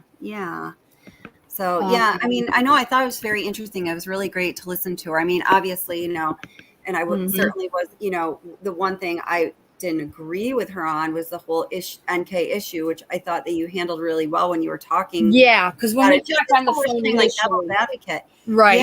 Yeah. I let her know how I felt about it. And I said, I totally respect the way you feel about it. Sure. And that's fine. So I think she just knew where I stood with it. But she was my guest. I wanted her to just speak her truth. So yeah, I thought that part went well too. Yeah. And, and I can also imagine, especially, I mean, regardless, maybe her opinion would have been exactly the same, but particularly when you've become so close to the victims' families, I could see how like an NK would become irrelevant. You know what I mean? Like, oh yeah. From our perspective versus the perspective of one of the parents, my God, they have way bigger things to worry about. Like, my issue is the issue of justice. What a luxury that I get to be concerned about justice. They're concerned about their entire family being murdered, so I can definitely see how that would, change how you think about it. Certainly, yeah. And I when we spoke first time too, I had also let her know, I know how she, her heart breaks for the Rusheks. We all break for, like, we're all heartbroken for them, but we also see them through the YouTube side of it, and they have profited from YouTube, so they're not. She says they remain silent. I don't believe the one silent. So silent? What's that? Who remains silent? Kathleen just said it because she said who was she saying remains silent? The R's. Yeah, that's what I thought, and I was refusing to believe it because they do not remain silent. Because that's when I said, well, she did end up with. That's when I said, well, she did end up with the cooking show. Yeah, channel. I was just reading the post because someone referred me to a post or something during the context of the chat. It was, one of in those family, he was just reassuring everybody that their crowdfunding, cash funding, what's the word? Operation is still going strong. Don't listen to the people that tell you we're not crowdfunding, because by golly, we are. Yeah, absolutely. And that's fine, but yeah, I mean, she doesn't. She has, I mean, even just to say to her how ruthless the true crime community is, there's not enough words to really especially express just how real life people go. Yeah. And I'm sorry, but unfortunately, the R's have, they do align themselves with some pretty rough people. They do. So Downtown Wonder says, I got verbally abused by a creator the other night, and I'm not afraid to say who, but want to respect Rose. I'm really sorry that happened to you. I just wanted to say that. Are you okay? Are you all right on her? I mean, Downtown, I don't like any. Jesus Christ, creators, God. They don't be. You have to be. These are people taking time out to come to your channel, right? And unless you're acting like a real asshole in my chat, I'm never gonna say anything to anybody. You know what? And if you can't control yourself to the degree where you've shown your own viewers and subscribers respect, you have no business having a YouTube channel. That's my opinion. Downtown, can you give me the initials or the first name of the creator? I could delete it then. I'm sorry someone would do that to you. You've always been great. And if it's a certain someone, then we would like, because you're always good in chat. Same. That really makes me mad. Oh, and who was on your panel last night, Ara, by the way? Who was on your panel last night? Or maybe I'll text you. It was last week on a live. Someone your panel was talking about. Oh, well, there was. Yeah. So I've been made aware of a couple issues just by reading chat today, because I'm like, oh wow, I'm not like doing the live stream. I can actually read all this. I know. For once, you were able to just kind of enjoy a chat. Yeah, totally. Interesting. Well, we'll find out. Oh, so. Thank you, Joan. I'm leaning more towards the box. Yeah, I don't. Do you know the Murdaugh case? I don't. I felt that. You know what? And I was actually we had talked about that. I was gonna research it before this evening, but I ended up doing some stuff with my son today, so I did not. I don't know it very well at all. It just had never really sparked my interest, but maybe that's because I've been obsessed with Watt's case, so maybe it is something to look into.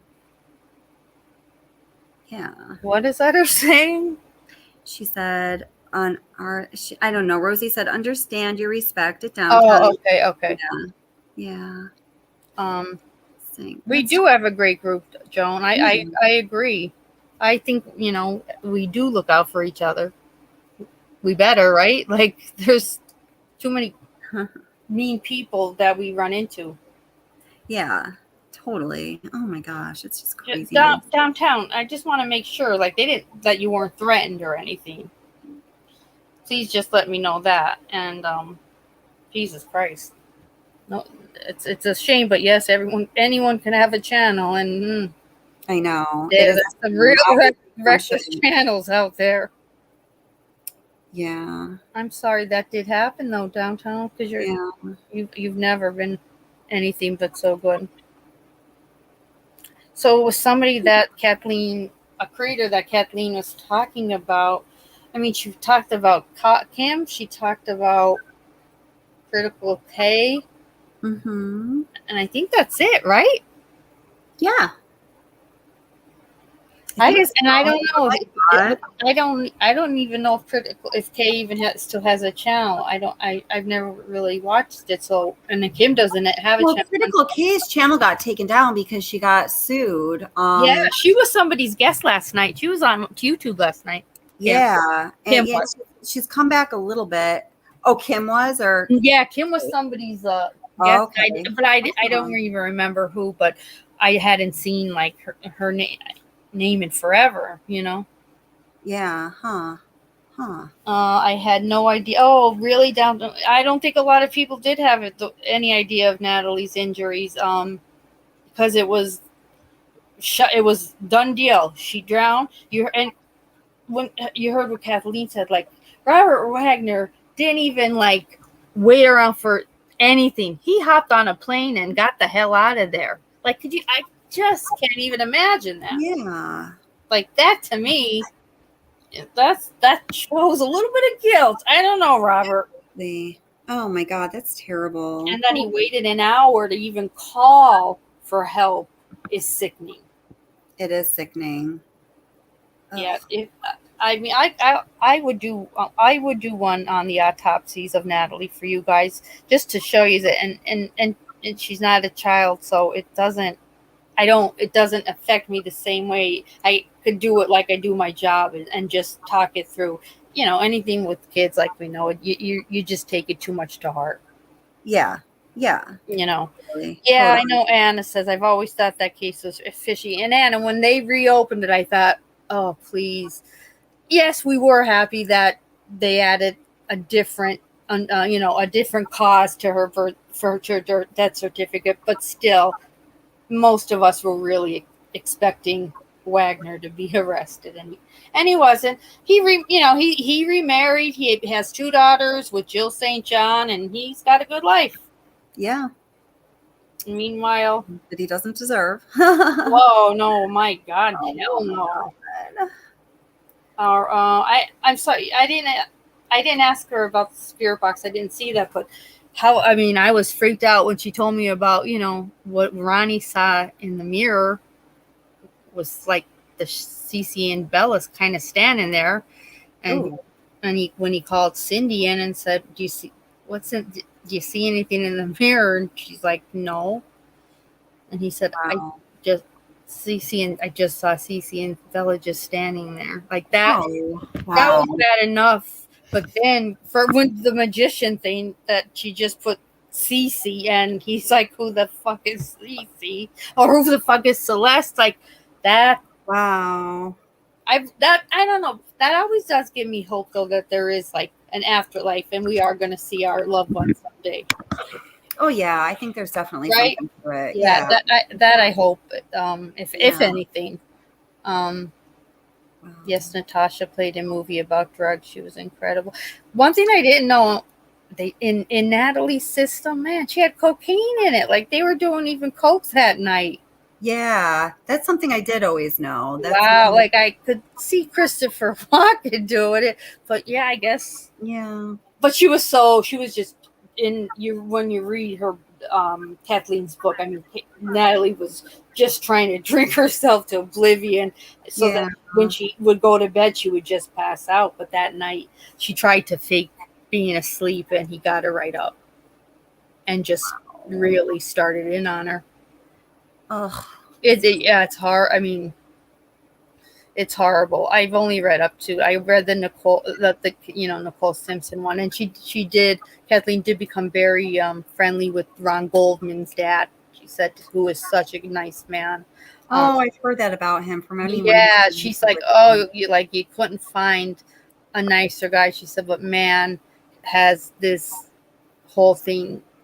Not only killed him, aged the hell out of him. And I thought the same thing when I saw John Bonet's father. Like, wow, it ages you even quicker than you're older, but man, it sucks the life out of you.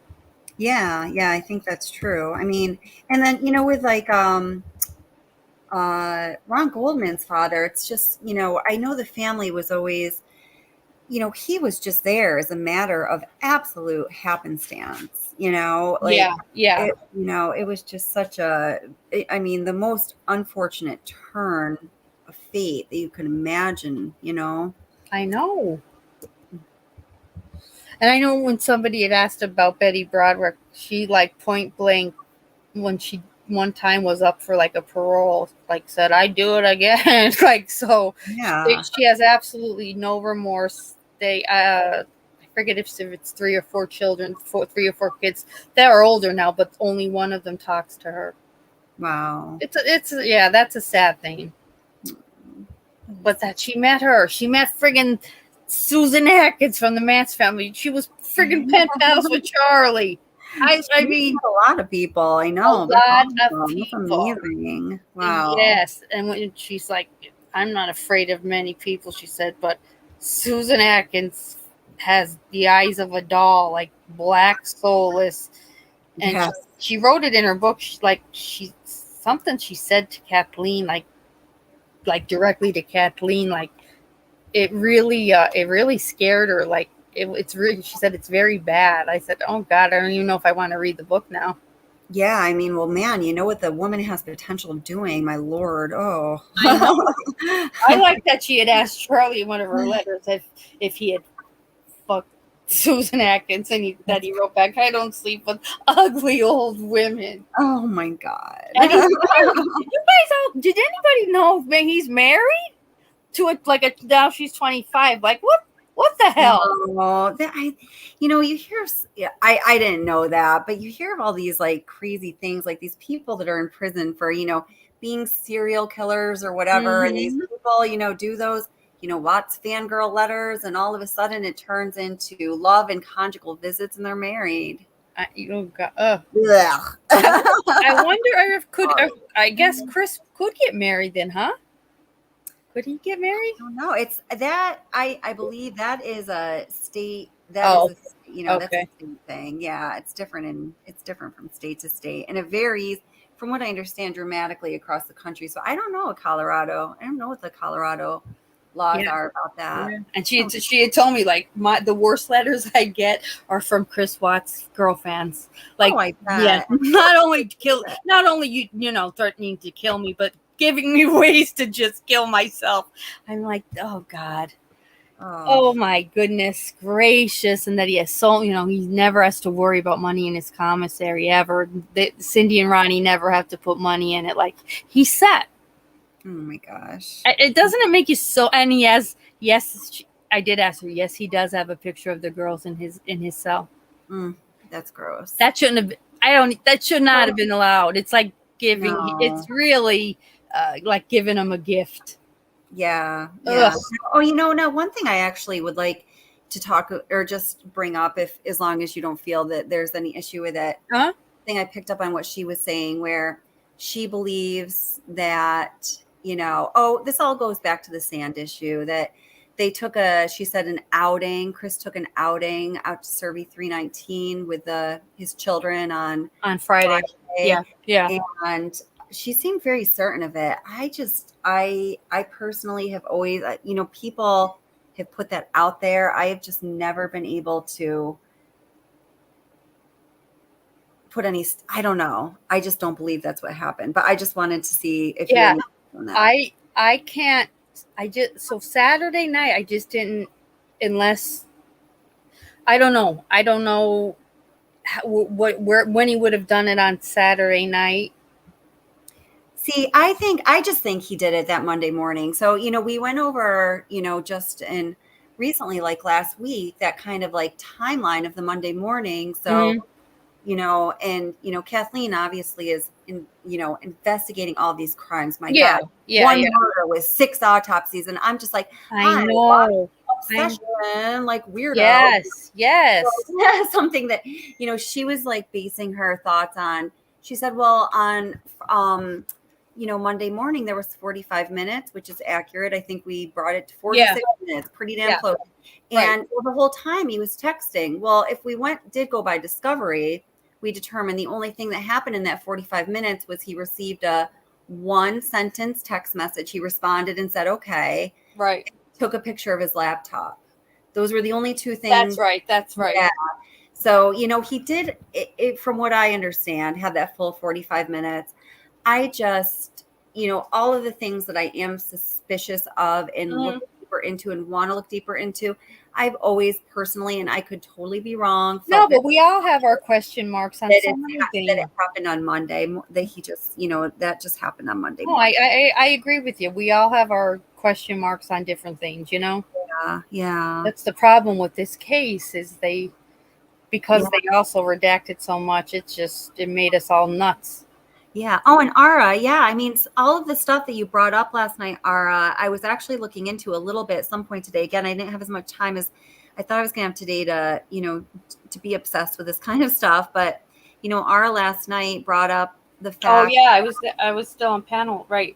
When Nicole Kessinger was talking to Kevin Kobach on the August 16th interview, and they were talking about the sequence of communication between her and Chris Watts on Monday. And Jack says, they finally get to a text that he sends Kessinger after work when she already met up with Chris at her house. And the language she uses, and we listened to it, Ara picked up on this. I never picked up on it, but the more I didn't either. Wow, this is significant.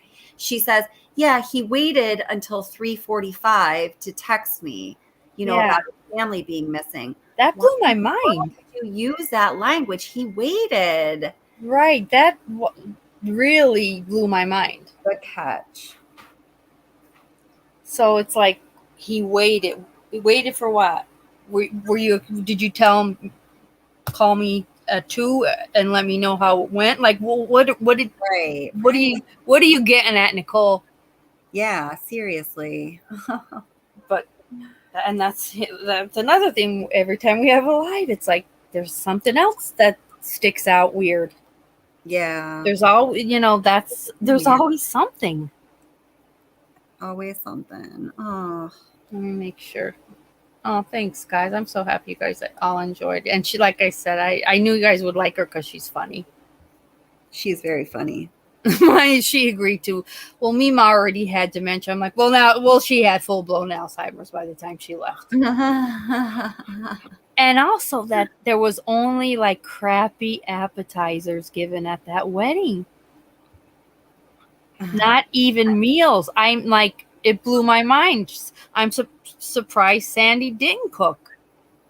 I know. We know Chris wanted his parents to give him $1,000 so that they could have the Brazilian steakhouse. And especially since there were so many dietary restrictions and whatnot. And I don't know. Exactly. Yeah, that to me, that wedding was something else. Did you say only 30 people showed up? That's awful. Oh, that's sad. In the few pictures I could even find of the wedding, it is like the people are like the way they're seated. It's like very few. It's very sparse, few and sparse. Like they're scattered. It's not. You don't see like tables full of people. Sad.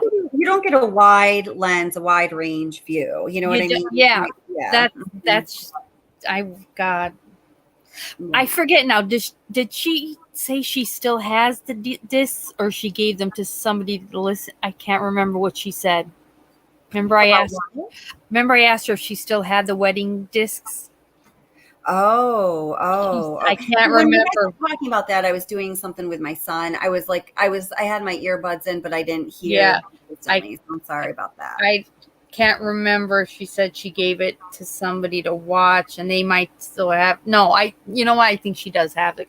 But that shows you what kind of person she is. Like she could, you know what? She could have got them back and leaked it, but she didn't.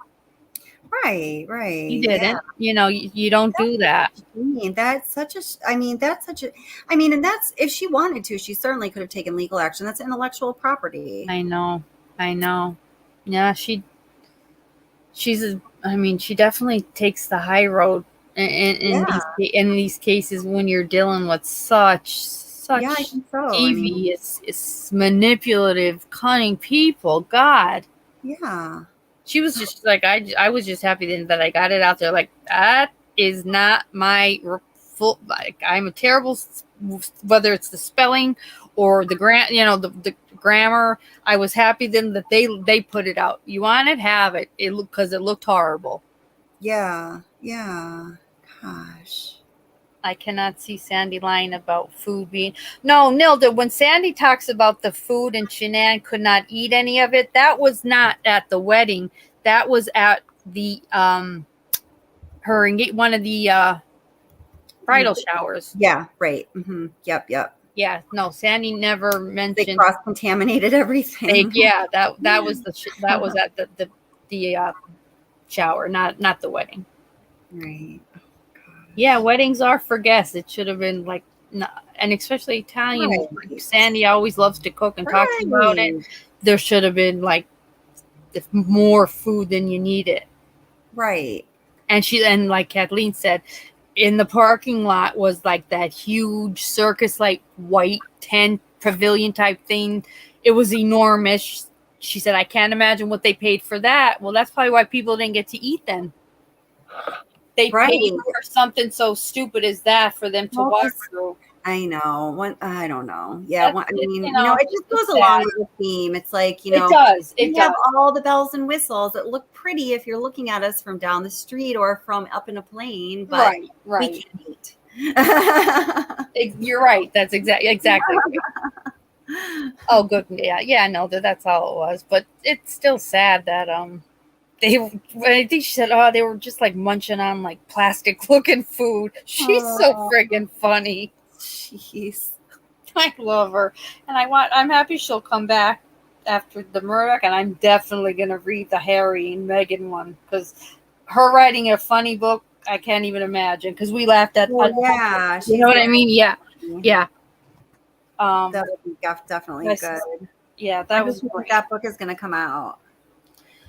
Or does she? Maybe she didn't say. She doesn't want us to leak it. See? Definitely, yeah. She is going to send me a picture of the front cover though, which is cool. I can't wait to see what that looks like. Cool, that's awesome. But if the cover, when the cover's done, you're done. So now it's either at editors or being published. Being printed out. So it won't be long. That's very cool. So we'll definitely have her back. Probably middle of the fall before the holidays. I want to read her book. I'm going to read her book. My husband murdered, the other one that has like kind of yes, yeah.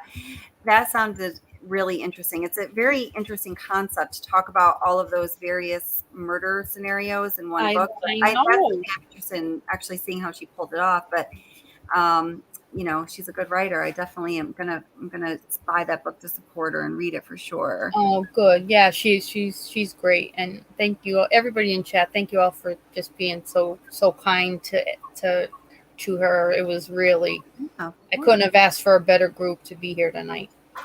Yeah. I'm going to let you all go now because we talked about the wedding. You're all probably having a little bit of PTSD. I have a twitch. Now Kelly, are you live tomorrow night?